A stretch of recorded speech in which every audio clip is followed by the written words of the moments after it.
हाँ जी बच्चों, तो जून 2026 में जो अपने एनटी नेट का पेपर होना है, तो उसके लिए कल एनटी ने जो है वो सब्जेक्ट वाइज एग्जाम शेड्यूल जो है वो जारी कर दिया है। और कल उसका मैंने एक वीडियो बना के डाल दिया था, और उसी वीडियो के अंदर मैंने डिस्कस भी किया था कि अपना जो पेपर है कॉमर्स का वो होना है 24 तारीख को, बोले तो 24 जून को। ओके, और उसके लिए अभी हम लोगों ने जो है वो एक फ्री रिवीजन सीरीज जो स्टार्ट करी है, जिसके अंदर हम आपको जो है प्रोवाइड करवाएंगे paper 1 as well as paper 2 दोनों के जो है वो पीवाईक्यू तो मिलेंगे, और साथ में पूरा का पूरा सिलेबस है वो हम लोग रिवाइज करेंगे।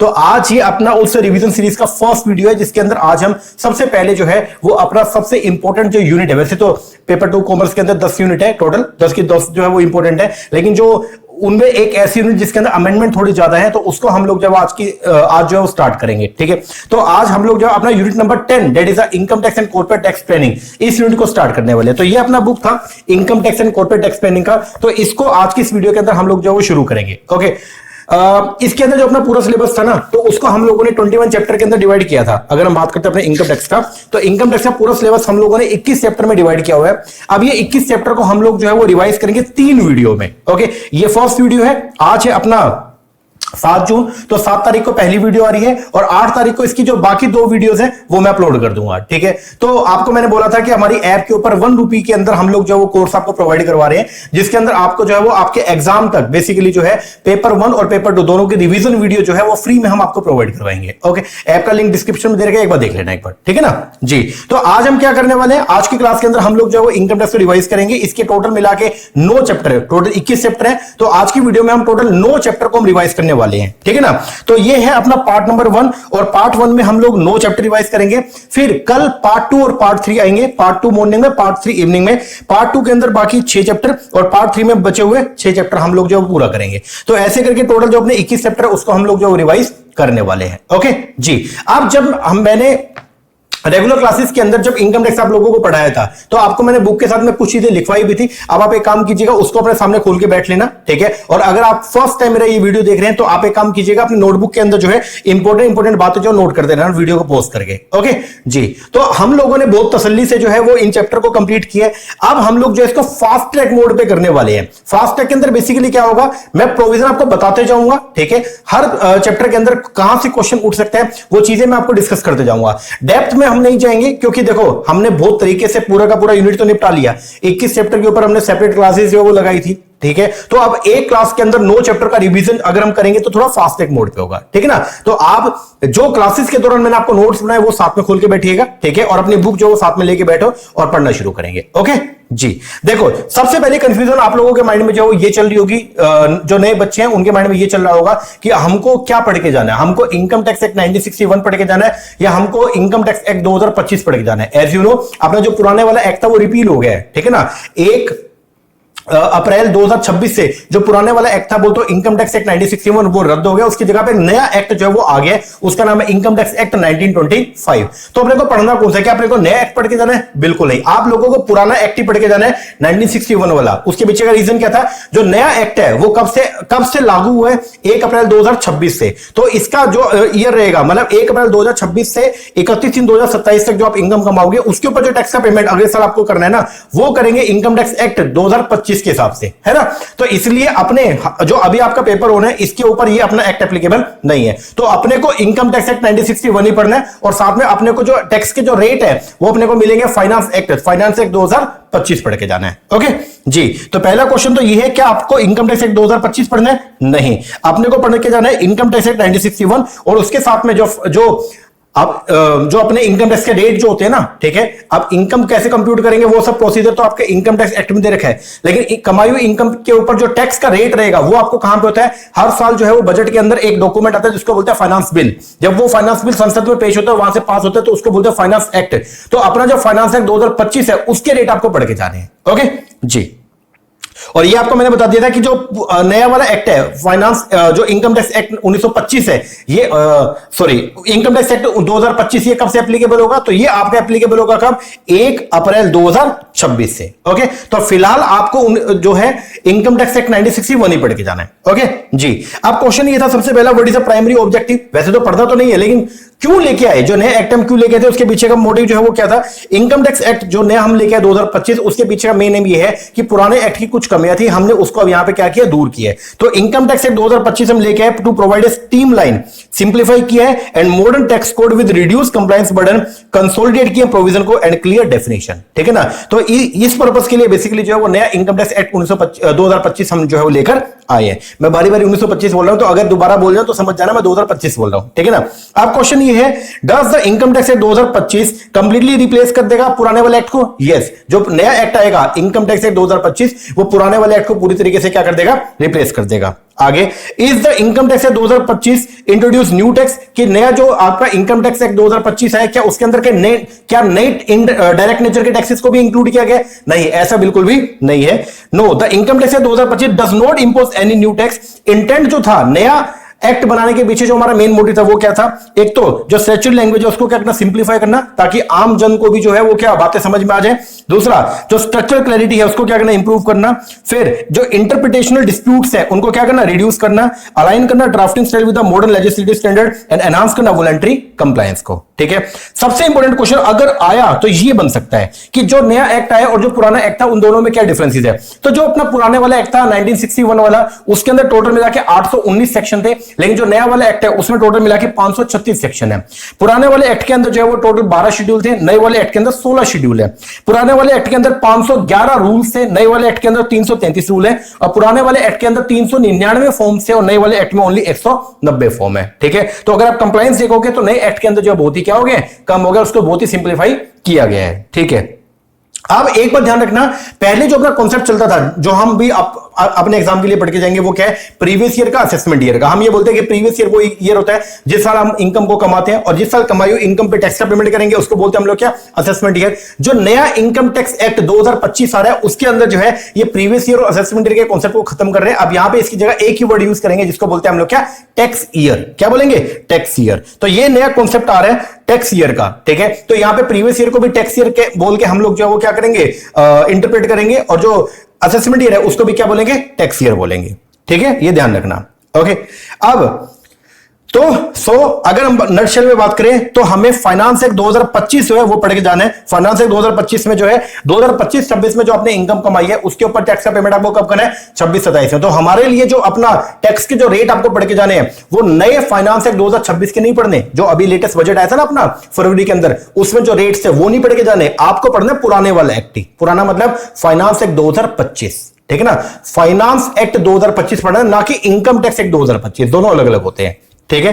अब चैप्टर नंबर फर्स्ट की अगर हम अच्छा, अभी तक तो हमने ये देखा कि पढ़ के क्या जाना है, वो आपको मैंने क्लियर कर दिया है। फिर हम लोगों ने चैप्टर नंबर फर्स्ट स्टार्ट किया था जिसके अंदर हमने पढ़ा था सबसे पहले इनकम टैक्स रेट। अब देखो टैक्स दो तरीके के होते हैं, एक होता है आपका डायरेक्ट नेचर का और एक है कौन सा, इनडायरेक्ट नेचर का। डायरेक्ट नेचर का एग्जांपल जैसे इनकम टैक्स हो गया, इनडायरेक्ट नेचर का जैसे जीएसटी हो गया। अपना जो इनकम टैक्स एक्ट, एक होता है इनकम टैक्स एक्ट और एक है income tax law. Income tax law एक बहुत ही वाइडर कॉन्सेप्ट है जिसके अंदर इनकम टैक्स एक्ट भी आता है, उसके अलावा 4 चीजें और आती है। अब क्या क्या आता है, इनकम टैक्स लॉ के अंदर इनकम टैक्स एक्ट भी आता है, इसके अलावा हर साल जो अमेंडमेंट होती है फाइनेंस एक्ट में वो भी आती है, प्लस इनकम टैक्स रूल्स भी आते हैं, प्लस सर्कुलर क्लैरिफिकेशन जो सीबीडीटी के द्वारा जारी की जाती है वो भी आती है, प्लस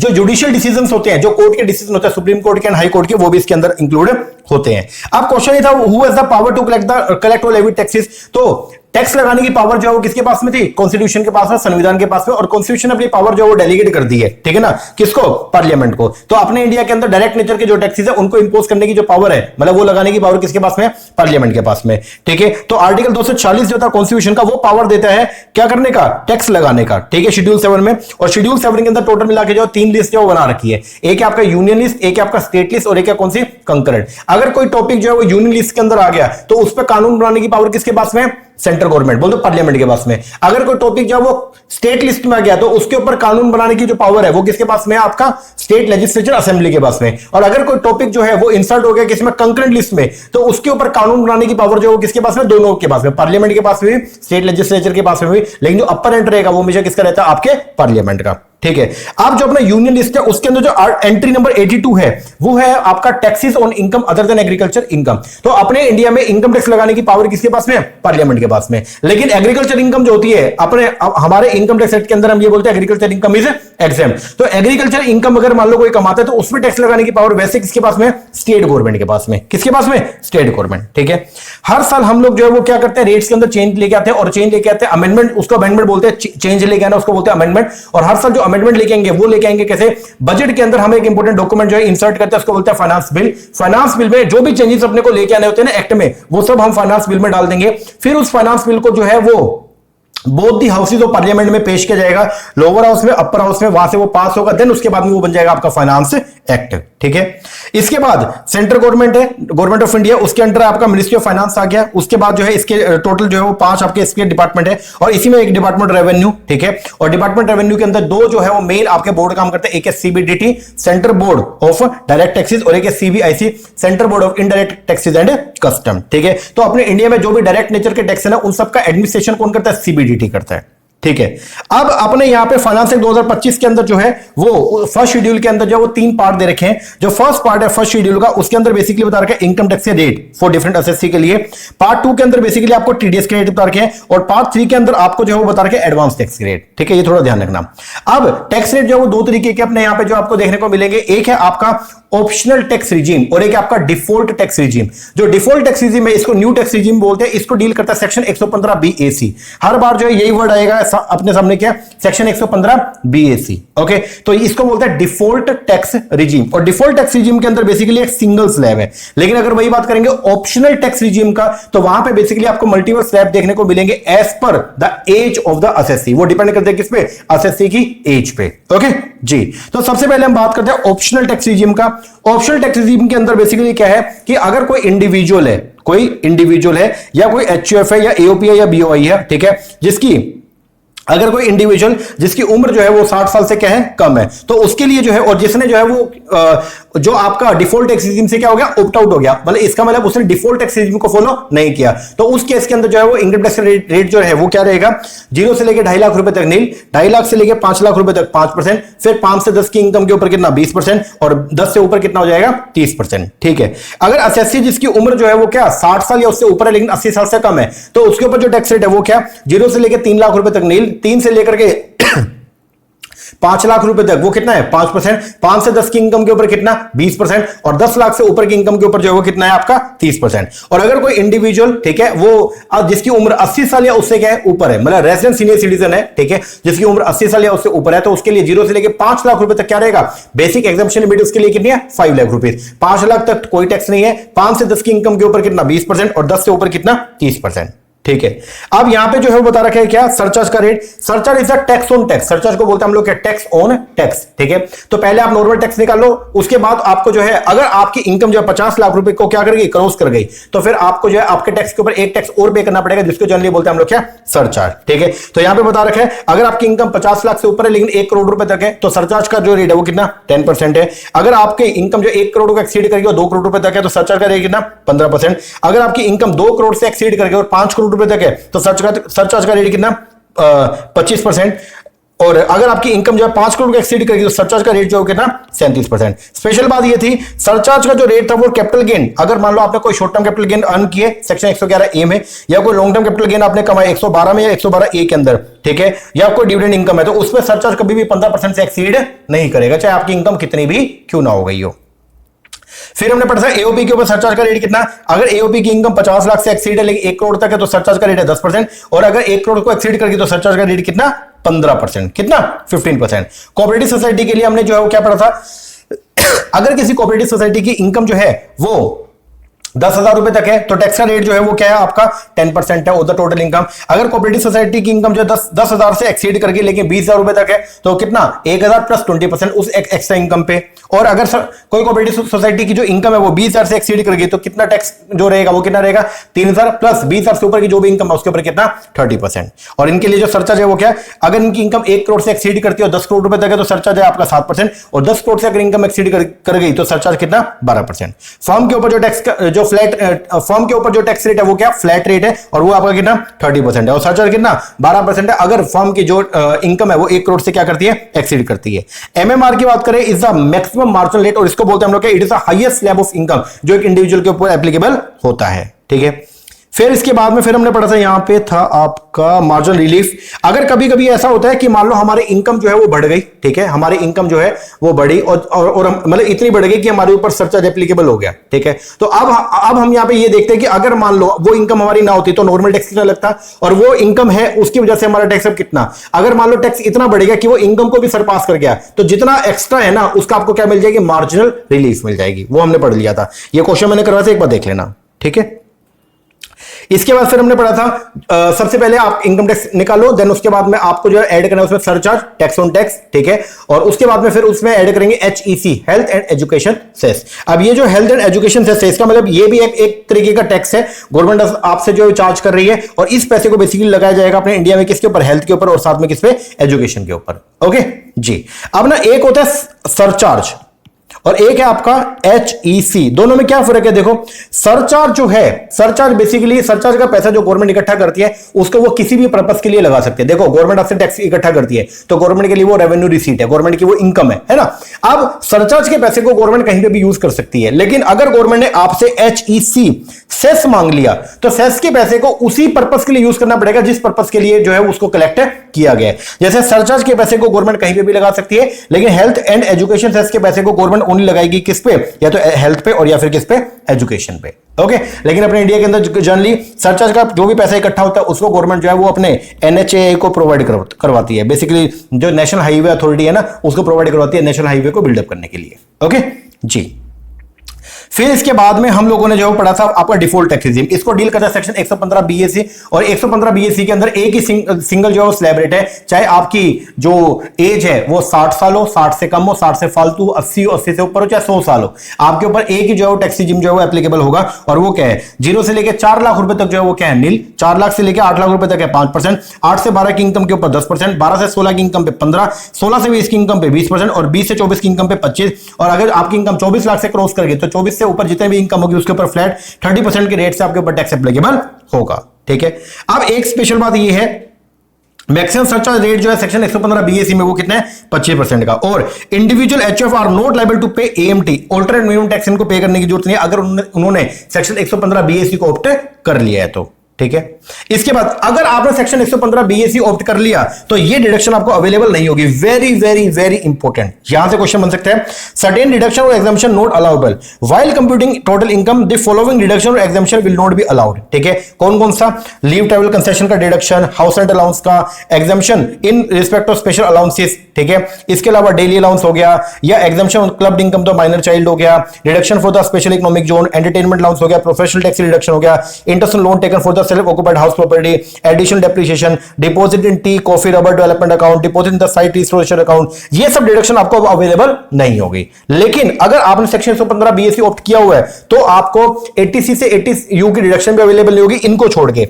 ये डिडक्शन अभी भी आप क्लेम कर सकते हो। एक तो कौन सा, सेक्शन 80CC-D2 की डिडक्शन, ये कौन सी है, employer contribution to pension fund का। एक है 80CC-H की डिडक्शन, जो एम्प्लॉय ने कोई भी मतलब अगर असेसी ने कोई भी पैसा कंट्रीब्यूट किया किसके अंदर, अग्निवीर कॉर्पस में। एक है JJAA की डिडक्शन एडिशनल एम्प्लॉय कॉस्ट की, और एक है 80LA की डिडक्शन। ओके, तो वैसे अगर असेसी 115 BAC ऑप्ट करता है बोले तो डिफॉल्ट टैक्स रिजीम अगर आपने ऑप्ट कर लिया तो आपको 80C से 80U की डिडक्शन अवेलेबल नहीं है, इन चार को छोड़ के ये अभी भी आप क्लेम कर सकते हो। ठीक है, फिर सर्टेन लॉसेस जो है आप उसको कैरी फॉरवर्ड नहीं कर सकते। अब स्पेशल बात यहां पे ये थी, set off the any losses carry forward और depreciation from any earlier assessment year attributable to any of the reduction referred above. ठीक है, इनसे रिलेटेड अगर कोई लॉस था या loss under the income from house property with any head of income will not be allowed, ये आप थोड़ा ध्यान रखना। ठीक है, लेकिन नॉर्मल जो डेप्रिसिएशन है सेक्शन 32 के अंदर जिसको हम डील करते हैं उसकी रिडक्शन अभी भी आपको मिलती रहेगी। ठीक है, इसके अलावा फिर हमने पढ़ा था स्पेसिफिक अलाउंसेस, इस अलाउंस की रिडक्शन अभी भी आप क्लेम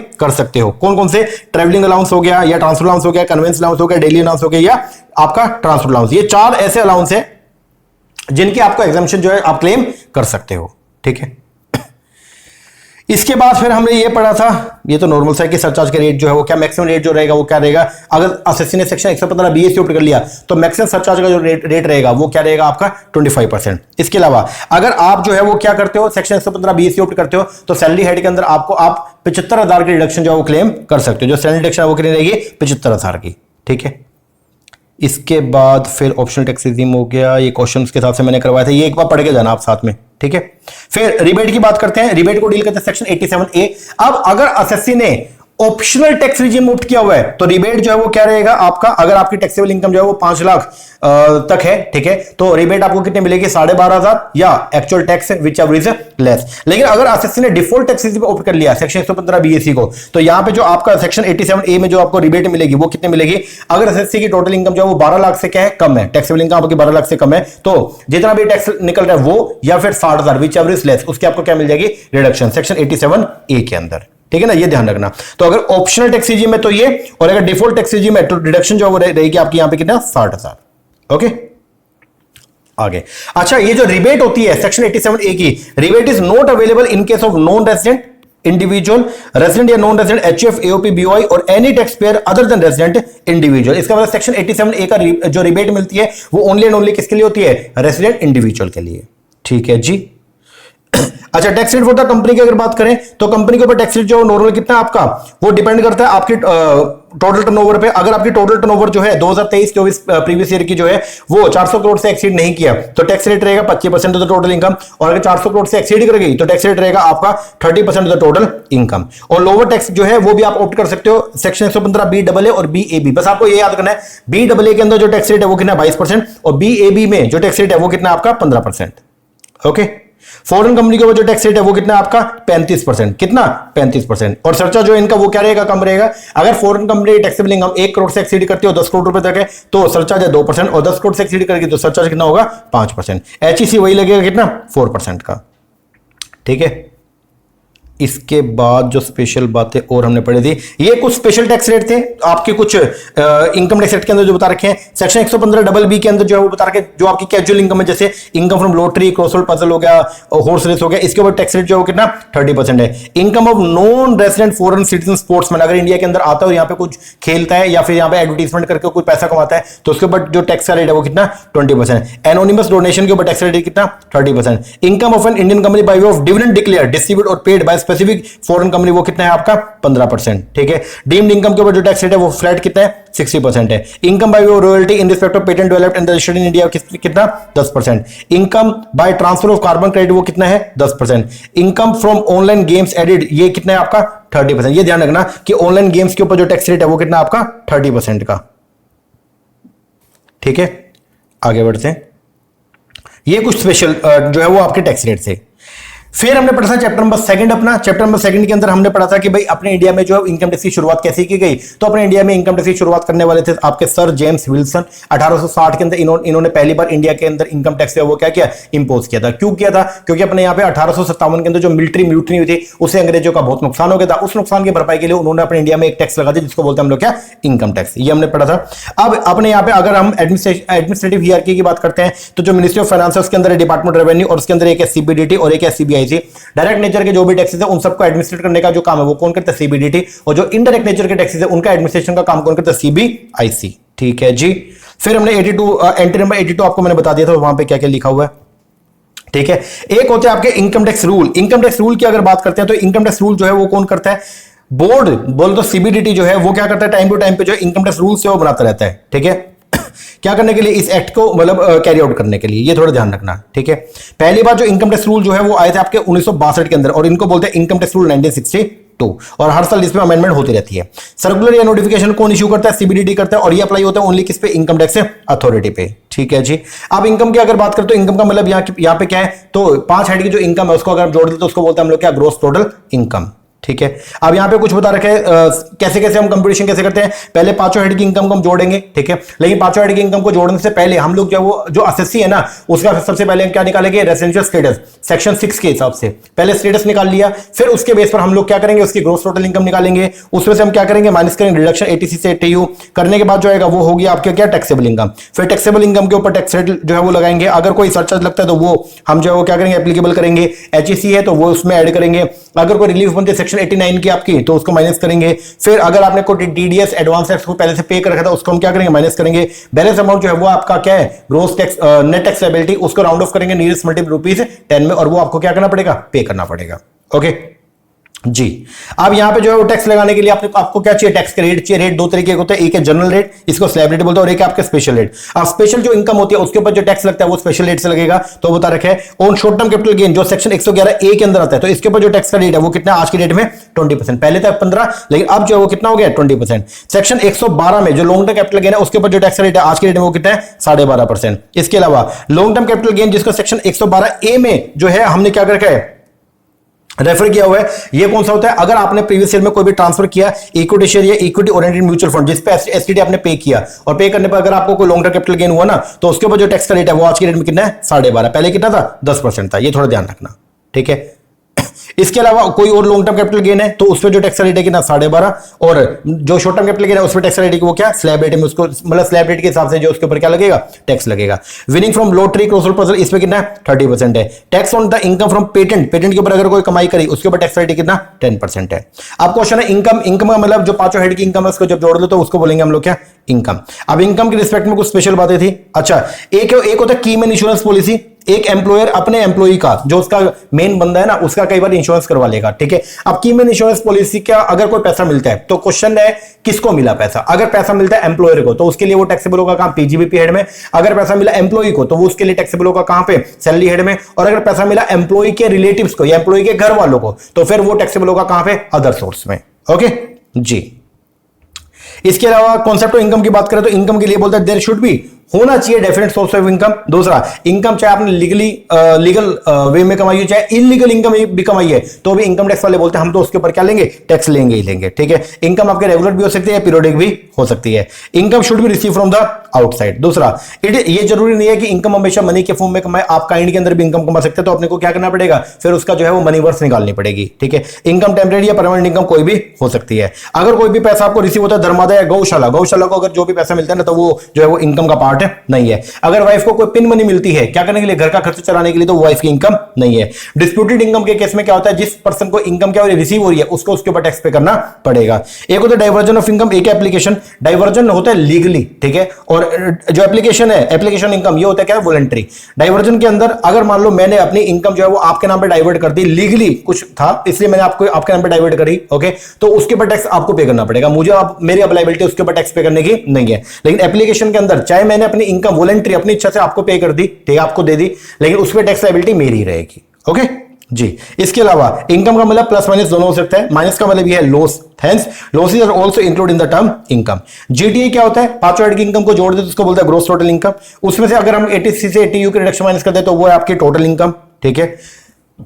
स्पेशल बात, जो टोटल इनकम है, ठीक है, वो कब आती है, 80C से 80U की रिडक्शन माइनस करने के बाद में टोटल इनकम को हम लोग जो नियरेस्ट मल्टीपल ₹10 में क्या करते हैं, राउंड ऑफ करते हैं। टैक्स हमेशा निकालते हैं किस पे, टोटल इनकम पे, ठीक है। टोटल इनकम या तो ग्रोस टोटल इनकम से कम होगी या फिर उससे क्या होगी, बराबर होगी, कभी भी जो है वो ज्यादा नहीं होगी। अगर एग्रीकल्चर इनकम जो 5,000 रुपए से क्या एक्सीड कर गई, ठीक है, और आपकी जो टैक्सेबल इनकम है, ठीक है, अदर देन एग्रीकल्चर इनकम, वो अगर आपके बेसिक एग्जाम्पशन लिमिट से क्या करेगी, एक्सीड करेगी ना, तो एक बार हम एग्रीकल्चर इनकम को उसमें जोड़ के टैक्स लायबिलिटी निकालेंगे, ठीक है।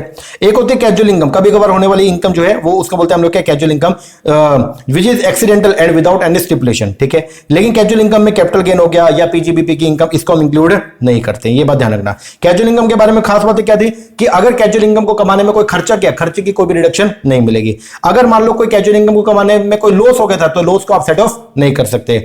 और कैजुअल इनकम के ऊपर जो टीडीएस का रेट है जनरली कितना होता है आपका, 30% का, ठीक है। पर्सन में कौन आएगा तो हमने पढ़ा था, पर्सन के अंदर बेसिकली आता है इंडिविजुअल, पर्सन में आती है company, HUF, AOP, firm, BOI, local authority, artificial juridical person. इसके अलावा फिर हमने पढ़ा था असेसी। असेसी कौन होता है, assessee is a person who is liable to pay tax, ठीक है। फिर डीम्ड असेसी, कई बार क्या होता है कि आप मतलब आप एक्चुअल असेसी नहीं हो, लेकिन मान लो आप किसी कोई माइनर है, आप उसके लीगल गार्जियन है, तो आपको हम क्या मान लेंगे, डीम्ड असेसी मान लेंगे। ठीक है। असेसिन डिफॉल्ट क्या होता है, कोई एक ऐसा पर्सन जिसको लॉ के अंदर कोई बात बोली गई थी, कोई प्रोविजन को फॉलो करना था लेकिन उसने वो नहीं किया, तो उसको बोलते हैं असेसिन डिफॉल्ट। असेसमेंट ईयर जो 12 महीने का पीरियड होता है, जो प्रीवियस ईयर के जस्ट बाद में आएगा उसको बोलते हैं असेसमेंट ईयर। तो प्रीवियस ईयर में हम इनकम को कमाते हैं और टैक्स का पेमेंट होता है कब, असेसमेंट ईयर में। लेकिन कुछ केसेस के अंदर बेसिकली जो क्या होता है कि प्रीवियस ईयर में जो आपने इनकम कमाई है उस पर टैक्स आपको प्रीवियस ईयर में ही पे करना पड़ेगा, असेसमेंट ईयर का वेट नहीं करेंगे। वो टोटल मिला के कितने, 5 पॉइंट है। सबसे पहला इनकम होता है non resident from shipping business. तो इस केस के अंदर जो है हम क्या, जो असेसिंग ऑफिसर है वो प्रीवियस ईयर के अंदर जो कमाई हुई इनकम है उस पर प्रीवियस ईयर में टैक्स ले लेगा, अगले साल का वेट नहीं करेगा। और यहां पे जो है वो कितना फ्लैट, जितना भी शिपिंग कंपनी ने भाड़ा चार्ज किया उसका 7.5% जो हम आपकी क्या मान लेंगे, इनकम, और उसके ऊपर हम आपसे क्या ले लेंगे, टैक्स ले लेंगे। दूसरा income of person living India, अगर कोई पर्सन जो है परमानेंटली इंडिया को लीव करके जा रहा है तो ऐसे केस के अंदर हम अगले साल का वेट ना करके करंट ईयर में सारा पैसा टैक्स ले लेंगे। इनकम होता है एओपी या बीओआई, जिसको एक स्पेशल पर्पस के लिए हमने क्या किया था, एस्टेब्लिश किया था, और वो स्पेशल पर्पस ऑब्जेक्टिव अगर इसी साल पूरा हो रहा है तो इसी साल टैक्स ले लेंगे, अगले साल का वेट नहीं करेंगे। अगर मान लो अपने को लगता है कि असेसी जो वो क्या प्रॉपर्टी को ट्रांसफर कर सकता है टू अवॉइड टैक्स, तो ऐसे केस में भी अगले साल का वेट ना करके करंट ईयर में भी टैक्स ले लेंगे। और on discontinuous of the business profession, अगर आपने जो अपने बिजनेस को परमानेंटली डिसकंटिन्यू कर दिया है तो ऐसे केस में भी हम अगले साल का वेट ना करके करंट ईयर में सारा टैक्स ले लेंगे। ठीक है। स्पेशल बात यहां पे आपको मैंने बता दी कि शुरू के 4 केसेस में तो क्या है, असेसिंग ऑफिसर जो है करंट ईयर की इनकम पे करंट ईयर में टैक्स लेगा, अगले साल का वेट नहीं करेगा। लेकिन ये जो 5वां केस है on discontinuous of the business profession, यहां पे असेसिंग ऑफिसर की डिस्क्रिएशन पे डिपेंड करेगा। अगर उसको ऐसा लगता है कि असेसी ने जो है वो टेंपरेरी बेस पे अगर बिजनेस को बंद किया फिर तो वो अगले साल का वेट करेगा। अगर उसको लग रहा है कि परमानेंटली बिजनेस को उसने क्या कर दिया, डिसकंटिन्यू कर दिया, तो फिर वो करंट ईयर की इनकम पे करंट ईयर में टैक्स ले लेगा, अगले साल का वेट नहीं करेगा। फिर जो आपका पेन है तो उसको जो है वो डील करता है आपका इनकम टैक्स एक्ट में जो अपना सेक्शन नंबर 139A, ये उसको जो है सॉरी जो रूल 114 है उसके अंदर इसके पैन नंबर के रिगार्डिंग जो बातें बता रखी हैं। तो पैन जो है वो बेसिकली क्या है, 10 डिजिट का एक कोड है जो अलॉट किया जाएगा असेसी को, किसके द्वारा, बाय इनकम टैक्स डिपार्टमेंट। ठीक है। उसके लिए आपको क्या करना पड़ेगा, फॉर्म 49A के अंदर जो वो क्या करना पड़ेगा, पहले अप्लाई करना पड़ेगा। ठीक है। Mandatory requirement to obtain PAN, अगर आपकी इनकम जो है बेसिक एग्जाम्पशन लिमिट से क्या करेगी, एक्सीड करेगी, तो आपको जो है वो पैन कार्ड जो है वो लेना पड़ेगा। चैरिटेबल ट्रस्ट के लिए जो पर्सन चैरिटेबल ट्रस्ट का जो है वो क्या करता है, रिटर्न फाइल करता है, तो उसको पैन कार्ड लेना पड़ेगा। अगर फाइनेंशियल ट्रांजेक्शन आपकी जो है पूरे साल के अंदर 2.5 लाख या उससे क्या एक्सीड कर गई तो आपको पैन कार्ड जो है लेना पड़ेगा। तो ये सब बता रखा है यहाँ पे। ठीक है। फिर था आपका चैप्टर नंबर 3। तो 2 चैप्टर हमने यहाँ पे जो है अभी रिवाइज करे, पानी पी लो एक बार। फिर अब चैप्टर नंबर 3 करेंगे, that is the residence and tax liability का।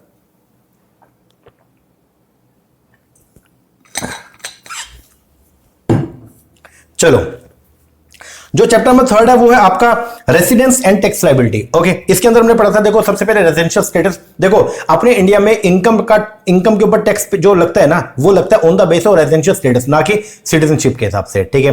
तो रेजिडेंशियल स्टेटस को जो डील करता है सेक्शन नंबर 6। ओके जी। तो अपने इंडिया में जो स्कोप है टैक्सेबल इनकम का वो किसके बेस पर होता है, रेजिडेंशियल स्टेटस के हिसाब से। अब यहां पे सबसे पहले था इंडिविजुअल का स्टेटस। एक इंडिविजुअल या तो रेजिडेंट होगा या फिर क्या होगा, नॉन रेजिडेंट होगा। ठीक है। अगर वो रेजिडेंट है तो कहानी आगे बढ़ेगी, या तो होगा वो ऑर्डिनरी रेजिडेंट या फिर क्या होगा, नॉट ऑर्डिनरी रेजिडेंट। लेकिन अब एक तीसरा केस और आ गया जिसको बोलते हैं हम लोग क्या, डीम्ड टू बी रेजिडेंट, कि मान लिया कि आप जो है वो क्या है, रेजिडेंट है। ठीक है। अब एक इंडिविजुअल रेजिडेंट है या नॉन रेजिडेंट है वो डिपेंड करेगा किसके ऊपर, basic condition. Basic condition total मिला के जो कितनी है, 2। अगर दोनों में से एक भी बेसिक कंडीशन आपने सेटिस्फाई कर दिया तो आप बन जाएंगे रेजिडेंट, और दोनों में से अगर दोनों ही सेटिस्फाई कर दी तो भी आप रेजिडेंट, और दोनों में से दोनों ही सेटिस्फाई नहीं करी तो आप बन जाएंगे कौन, नॉन रेजिडेंट। ठीक है। अब बेसिक कंडीशन जो है वो क्या है, सबसे पहली बेसिक कंडीशन है प्रीवियस ईयर में जो है वो कम से कम 182 दिन अपने इंडिया में स्टे किया हो, ये पहली है। और दूसरी है प्रीवियस ईयर में कम से कम 60 दिन, और उससे पीछे के 4 सालों में कम से कम 365 दिन अपने इंडिया में क्या किया, स्टे किया हो। अगर एसएससी इन दोनों में से कोई भी एक बेसिक कंडीशन को सेटिस्फाई कर दे तो वो बन जाएगा क्या, रेजिडेंट। और अगर आपने दोनों ही बेसिक कंडीशन को सेटिस्फाई नहीं किया तो आप बन जाएंगे कौन, नॉन रेजिडेंट। ओके जी, ये बात ध्यान रखना। ठीक है। अब अगर आप रेजिडेंट बन गए तो कहानी आगे बढ़ेगी, या तो आप होंगे ऑर्डिनरी या फिर क्या होंगे, नॉट ऑर्डिनरी। और ये डिपेंड करेगा किस पे, additional condition. Additional condition total मिला के कितनी है, 2। कितनी, 2।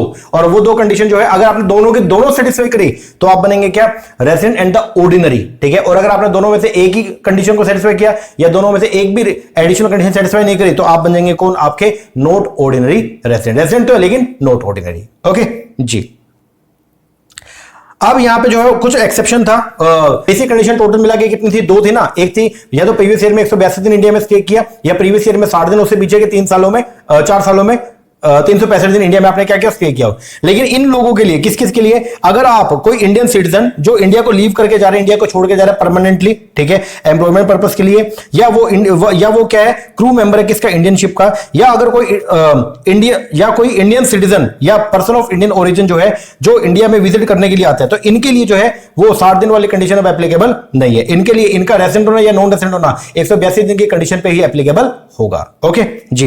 लेकिन एक स्पेशल बात, वो क्या थी, अगर कोई इंडियन सिटीजन है या कोई पर्सन ऑफ इंडियन ओरिजिन वो विदेश में रहता था और वो इंडिया के अंदर विजिट करने आया, और अगर इंडिया में वो 120 दिन या उससे ऊपर जो उसने क्या किया, स्टे किया, ठीक है, तो फिर ऐसे किस, और उसके अगर टोटल इनकम जो है अदर देन फॉरेन इनकम वो अगर क्या है 15 लाख से फालतू है, तो उसको हम डीम टू बी रेजिडेंट मान लेंगे, हम उसको मान लेंगे कि वो हमारा क्या है, रेजिडेंट है। ओके जी। तो ये स्टेटलेस पर्सन का जो है वो एक एग्जांपल जो हम लेके आए थे इसके अंदर, ठीक है। तो ये प्रोविजन हमने माना था डीम्ड रेजिडेंशियल स्टेटस, ठीक है ना। तो अगर मान लो आपकी जो टैक्सेबल इनकम जो है, मतलब इंडियन इनकम जो है, अगर आपकी क्या 15 लाख से एक्सीड कर गई, ठीक है, और अगर आपने 120 दिन भी इंडिया के अंदर क्या कर लिया, स्टे कर लिया ना, तो भी हम आपको क्या मानेंगे, you are deemed to be resident. Okay जी। इसके क्वेश्चन भी करवाते, थोड़ा देख लेना, ठीक है। अब इसके बाद में फिर आगे की अगर बात करें तो यहां पे क्या बोलते हैं, additional condition. Additional condition total मिलेगी कितनी, 2। वो क्या है, असेसिव जो है उसने रेलिवेंट प्रीवियस ईयर से पीछे के 10 सालों में कम से कम 2 साल रेजिडेंट रहा हो, या रेलिवेंट प्रीवियस ईयर से पीछे के 7 सालों में कम से कम 730 दिन इंडिया में आपने क्या किया, स्टे किया। अगर ये दोनों की दोनों एडिशनल कंडीशन अगर आप क्या करते हो, सेटिस्फाई करते हो, तो आप होंगे ऑर्डिनरी रेजिडेंट, और दोनों में से कोई एक ही सेटिस्फाई करी या दोनों ही सेटिस्फाई नहीं करी, तो आप होंगे नॉट ऑर्डिनरी रेजिडेंट। ओके जी। ये प्रैक्टिकल एग्जांपल मैंने आपको करवाया था, एक बार देख लेना, ठीक है। इसके बाद फिर हमने जो पढ़ा था residential status of HUF firm या एओपी। एक एचयूएफ का, एक फर्म का या एओपी का रेजिडेंशियल स्टेटस जो वो डिपेंड करता है किस पे, कंट्रोल एंड मैनेजमेंट। तो अगर मान लो किसी एचयूएफ का कंट्रोल या मैनेजमेंट, या फर्म का कंट्रोल या मैनेजमेंट जो है वो कहां पे है, इन इंडिया, चाहे होली या पार्शियल, थोड़ा सा भी अगर कंट्रोल इंडिया के अंदर है तो वो हो जाएगी क्या, रेजिडेंट, और नहीं तो अगर होली आउटसाइड इंडिया तो क्या हो जाएगी, नॉन रेजिडेंट, ठीक है। एचएफ के केस में एक स्पेशल बात ये थी कि अगर मान लो कोई एचएफ रेजिडेंट हो गई है तो उसकी कहानी आगे भी बढ़ सकती है, या तो वो होगी ऑर्डिनरी या नॉट ऑर्डिनरी, वो डिपेंड करेगा किसके ऊपर, कर्ता के स्टेटस पे। अगर कर्ता दोनों एडिशनल कंडीशन को क्या करता है, सेटिस्फाई करता है, तो आपकी जो एचयूएफ है वो हो जाएगी क्या, ऑर्डिनरी रेजिडेंट। और अगर कर्ता जो है वो दोनों में से कोई एक एडिशनल कंडीशन सेटिस्फाई करता है, या दोनों में से कोई भी एडिशनल कंडीशन सेटिस्फाई नहीं करता, तो आपकी जो एचयूएफ है वो क्या होगी, नॉट ऑर्डिनरी रेजिडेंट, ठीक है जी। कंपनी की अगर बात करें तो कंपनी देखो, इंडियन कंपनी हमेशा जो क्या होती है, रेसिडेंट होती है। फॉरेन कंपनी की बात करें तो डिपेंड करेगा उस पर मैनेजमेंट कंट्रोल, मतलब पीओईएम बोलते हो, प्लेस ऑफ इफेक्टिव मैनेजमेंट। अगर फॉरेन कंपनी का प्लेस ऑफ इफेक्टिव मैनेजमेंट का इन इंडिया, तो वो क्या हो जाएगी आपकी रेसिडेंट, और अगर प्लेस ऑफ इफेक्टिव मैनेजमेंट आपका आउटसाइड इंडिया है तो वो क्या हो जाएगी, नॉन रेसिडेंट, ठीक है।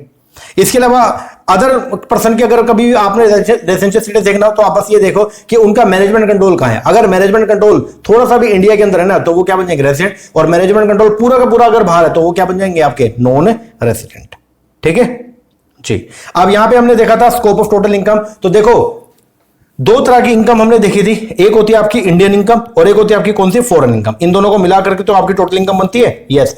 अब अगर आप जो है वो कौन है, अगर आप ऑर्डिनरी रेजिडेंट है तो आपके लिए इंडियन इनकम भी टैक्सेबल है और फॉरेन इनकम भी टैक्सेबल है। अगर आप नॉन रेजिडेंट है तो आपके लिए इंडियन इनकम जो है वो तो टैक्सेबल है, लेकिन फॉरेन इनकम क्या है, एग्जेम्प्ट है। क्या है, एग्जेम्प्ट है। और अगर आप नॉट ऑर्डिनरी रेजिडेंट है तो आपके लिए इंडियन इनकम तो पूरी की पूरी टैक्सेबल है। फॉरेन इनकम में वैसे तो फॉरेन इनकम सारी की सारी एग्जेम्प्ट है, एक को छोड़ के, और वो एक कौन सी, पीजीबीपी की इनकम जो कंट्रोल हो रहा है कहां से, इंडिया से। तो ये फॉरेन इनकम को छोड़ के बाकी सारी फॉरेन इनकम इनके लिए भी क्या है, एग्जेम्प्ट है। ओके जी, यही सब हमने पढ़ा था। इसके अलावा अगर आप जो है वो इंडियन गवर्नमेंट के अंदर जो है वो एम्प्लॉयड हो, और अगर आप जो है इंडियन गवर्नमेंट ने आपको विदेश में भेज दिया और आप विदेश में कोई इनकम कमा रहे हो, चाहे वो इनकम एक्रू भी कहां हो रही है, विदेश में हो रही है, और रिसीव मान लो आपको बाहर ही हो रही है, लेकिन फिर भी हम उसको मानेंगे कि वो इंडियन इनकम है, ठीक है। जैसे अपने इंडियन फॉरेन सर्विसेज के अंदर जो लोग काम करते हैं, ठीक है, अब वो इंडिया के बाहर ही रहते हैं, ओके, वहीं पे इनकम कमाते हैं, ठीक है, तो उनको जो भी इनकम मिलती है ना वो टैक्सेबल होती है कहां पे, इंडिया के अंदर, ये ध्यान रखना, ठीक है। इसके अलावा कोई भी नॉन रेजिडेंट स्पोर्ट्समैन अगर इंडिया के अंदर आता है और आकर के यहाँ पे जो पैसा कमा रहा है और पैसा कमा के जाएगा, तो उसके ऊपर उसको जो है वो टैक्स पे करना पड़ेगा, फ्लैट कितना, 20%। ओके जी। इसके बाद अगला जो चैप्टर था वो था अपना एग्रीकल्चर इनकम का। एग्रीकल्चर इनकम के बारे में सबसे पहले तो ये है भाई, एग्रीकल्चर इनकम जो हमारी क्या है, एग्जेम्प्ट है सेक्शन 10(1) के अंदर, ठीक है। ये इसको बोलता है कि ये एग्रीकल्चर इनकम आपकी क्या है, एग्जेम्प्ट है, ठीक है। एग्रीकल्चर इनकम का मतलब क्या है? एग्रीकल्चर इनकम का मतलब एक तो ठेके की इनकम, कोई भी रेंट या रेवेन्यू अगर आप डिराइव करते हो फ्रॉम द एग्रीकल्चर लैंड से जो इंडिया के अंदर सिचुएटेड है, तो उसको बोलते हैं हम लोग क्या, एग्रीकल्चर इनकम। इसके अलावा कोई भी इनकम जो आपने डिराइव करी from such land bye agriculture purpose या प्रोसेसिंग ऑफ एग्रीकल्चर प्रोड्यूस या सेल बाय कल्टीवेटर और the receiver of the rent in kind, तो भी वो क्या, एग्रीकल्चर इनकम। या जो फार्म हाउस की जो इनकम होती है वो भी आपकी क्या, एग्रीकल्चर इनकम है। मतलब आपके पास में एक जो है वो क्या, हाउस प्रॉपर्टी थी और आपने उसको यूज किया क्या करने के लिए, जो एग्रीकल्चर प्रोड्यूसर्स को स्टोर करने के लिए, तो वो वहां से अगर कोई इनकम जनरेट कर लो वो भी क्या है, आपकी एग्रीकल्चर इनकम। इसके अलावा कोई भी इनकम जो डिराइव हुई from the sale of seedling या सैपलिंग, ये भी आपकी एग्रीकल्चर इनकम है, ठीक है। फार्म बिल्डिंग की जो इनकम है वो भी आपकी क्या है, एग्रीकल्चर इनकम है, ठीक है। अब चाहे आपके एग्रीकल्चर जो लैंड है, ठीक है, वो अर्बन एग्रीकल्चर लैंड हो चाहे रूरल एग्रीकल्चर लैंड हो, अगर आपने कोई भी एग्रीकल्चर इनकम कमाई है तो वो जो है वो क्या होगी, मतलब उसको एग्रीकल्चर इनकम भी ट्रीट किया जाएगा, ठीक है ना, ये बात ध्यान रखना, ओके। अब यहां पे हम ये बोलते हैं कि कौन सी मतलब किस लैंड को हम अर्बन एग्रीकल्चर लैंड बोलेंगे, तो उसको हम लोग जो क्या करते हैं, काउंट करते हैं। तो सबसे पहले अगर मान लो आपकी जो एग्रीकल्चर लैंड है अगर वो आ रही है क्या, म्युनिसिपल कमेटी के दायरे के अंदर आ रही है, तो वो क्या, अर्बन एग्रीकल्चर लैंड। अगर वो उसके दायरे से बाहर है, ठीक है, म्युनिसिपल दायरे के 2 किलोमीटर के अगर वो जो है वो आ रही है, अंदर आ रही है, ठीक है, और वहां की जो पॉपुलेशन है वो 10,000 से फालतू है और 1 लाख तक लोग वहां पे रहते हैं, तो फिर वो उसको हम क्या बोलेंगे, अर्बन एग्रीकल्चर लैंड बोलेंगे। अगर वो 6 किलोमीटर के दायरे के अंदर आ रही है और वहां की पॉपुलेशन 1 लाख से फालतू 10 लाख तक है, तो भी उसको अर्बन एग्रीकल्चर लैंड बोलेंगे। और अगर वो म्युनिसिपल दायरे के जो 8 किलोमीटर के दायरे में आ रही है, ठीक है, म्युनिसिपल लिमिट के 8 किलोमीटर के दायरे में, और जहां की पॉपुलेशन जो 10 लाख से क्या फालतू है, तो उसको अर्बन एग्रीकल्चर लैंड बोलेंगे, ये ध्यान रखना। इसके अलावा इंस्टेंस ऑफ एग्रीकल्चर इनकम, अगर मान लो कोई भी आपने चाहे वो घास उगाई फॉर द ह्यूमन एफर्ट, ठीक है, और घास उगा के अगर आपने उसको जो वो क्या किया, बेचा, तो बेचने पर जो भी इनकम आएगी वो आपकी एग्रीकल्चर इनकम है। लेकिन अगर सेल्फ ग्रोन ग्रास है उसको अगर बेचा तो बेचने पर एग्रीकल्चर इनकम नहीं है, वो आपकी क्या होगी, अदर सोर्स की इनकम होगी। इसके अलावा इनकम फ्रॉम ग्रोइंग फ्लावर, अगर आपने जब फूल उगाया और फूल को बेचकर कोई पैसा कमाया, या interest on capital and salary receive by partner is taxable in his hand under section 28, but if receive from a firm जो engage in the agriculture operation, वो आपकी क्या, एग्रीकल्चर इनकम है और वो क्या बन जाएगी, एग्जेम्प्ट बन जाएगी। इसके अलावा लीज रेंट अगर आपको रिसीव होता है फॉर क्या करके आपने अपनी लैंड को लीज आउट किया for grazing of the cattle required for agriculture pursue, वो भी आपकी क्या है, एग्रीकल्चर इनकम है। अगर कोई भी आपको कंपनसेशन रिसीव होता है फ्रॉम इंश्योरेंस कंपनी से on account of damage cost to the crop is an agriculture income. Income from toddy, वो भी क्या है, जो आपके पाम वाइन, जो आपका पाम वाइन होती है ना, तो वहां से अगर कोई इनकम कमाए तो वो भी आपकी क्या है, एग्रीकल्चर इनकम है, ठीक है। इसके अलावा ये ध्यान रखना, miscellaneous income from plantation should also be agriculture income except in case of sale of tree of the spontaneous growth. अगर मान लो कोई पेड़ अपने आप ही जो क्या हो गया, पैदा हो गया, ठीक है, अपने आप ही पेड़ जो वो ग्रो करके आपने उसको काट के बेचा, वो आपके एग्रीकल्चर इनकम नहीं है, आपके द्वारा उसके अंदर कोई एफर्ट लगाने चाहिए, ठीक है। ये सब आपके नॉन एग्रीकल्चर इनकम, जैसे अगर कोई डिविडेंड रिसीव होता है किसी कंपनी से जो एग्रीकल्चर एक्टिविटी में एंगेज है, तो वो एग्रीकल्चर इनकम आपकी नहीं है। इसके अलावा income from growing mulberry leaves and feeding them to silk worm and obtaining silk cocoon, या इनकम फ्रॉम डेयरी फार्मिंग या butter and cheese making, income from poultry farming, interest अगर आपको मिला कोई arrear of the rent receivable in respect agriculture income, या कोई भी income derive होती है from allowing a shooting of film in the agriculture land, तो ये आपके एग्रीकल्चर इनकम नहीं है, ठीक है। इसके अलावा competition of agriculture non agriculture income, अगर मान लो एसएससी जो है वो एंगेज है किसमें, रबड़ के काम में, मतलब वो रबड़ को क्या करता है, ग्रो और मैन्युफैक्चर करता है, तो जितना भी वो इनकम कमाएगा उसमें से फ्लैट जो है 65% हम मानेंगे वो उसके एग्रीकल्चर इनकम, और 35% को क्या मानेंगे, बिजनेस इनकम। अगर SSC growing and curing coffee का काम करता है तो ऐसे केस में जो है फ्लैट 75% जो हम मानेंगे एग्रीकल्चर इनकम, और 25% जो हो क्या, नॉन एग्रीकल्चर। अगर एसएससी जो है वो क्या करता है, grow cure roast and grounded of the coffee, ठीक है, तो इसको डील करता है रूल 7B, और इसमें जो है 60% हम मानेंगे आपके एग्रीकल्चर इनकम और 40% क्या है, 60% एग्रीकल्चर और 40% है नॉन एग्रीकल्चर इनकम, बोलते हो बिजनेस इनकम। और अगर एसएससी जो growing and manufacturing of T का काम करता है, तो ऐसे केस के अंदर हम जो है वो क्या, जो भी आपकी टोटल इनकम है उसमें से 60% मानेंगे वो आपकी एग्रीकल्चर इनकम है और 40% आपकी नॉन एग्रीकल्चर इनकम है, ठीक है। फिर इसके अलावा कंप्यूटेशन एग्रीकल्चर इनकम है नॉन एग्रीकल्चर इनकम, ठीक है, other than T rubber and coffee. तो इसके अंदर बस ये ध्यान रखना, जो मार्केट प्राइस होगा ना उसको हम लोग जो वो क्या करेंगे, यूज करेंगे डिडक्शन क्लेम करने के लिए, ठीक है। तो जो इनपुट आपने खुद बनाया, ठीक है, अब हम ये देखेंगे अगर वो इनपुट हम खुद ना बनाते, उसको अगर मार्केट से लेके आते तो कितने का अपने को पड़ता, वो डिडक्शन हम जो क्लेम करेंगे, ठीक है। तो ये ध्यान रखना कि मार्केट प्राइस की हम जो डिडक्शन क्लेम करते हैं, ओके। इसके अलावा अब टैक्स कैसे, अगर मान लो एसएससी जो एग्रीकल्चर इनकम के अलावा नॉन एग्रीकल्चर इनकम भी कमा रहा है, और अगर एसएससी की नॉन एग्रीकल्चर इनकम जो है वो बेसिक एग्जाम्पशन लिमिट से फालतू है, और जो उसकी एग्रीकल्चर इनकम है वो 5,000 रुपए से फालतू है, तो क्या करेंगे, तो एक बार सबसे पहले आप लोग जो वो क्या करो, एग्रीकल्चर इनकम को नॉन एग्रीकल्चर इनकम में ऐड करके उस पर टैक्स निकालो। फिर आप जो है एग्रीकल्चर इनकम को बेसिक एग्जाम्पशन लिमिट में ऐड करके उस पर टैक्स निकालो। फिर ए में से बी को माइनस करो, और बाकी अमाउंट जो है वो क्या आपका टैक्स पेबल है, जो आपको क्या करना पड़ेगा, पे करना पड़ेगा।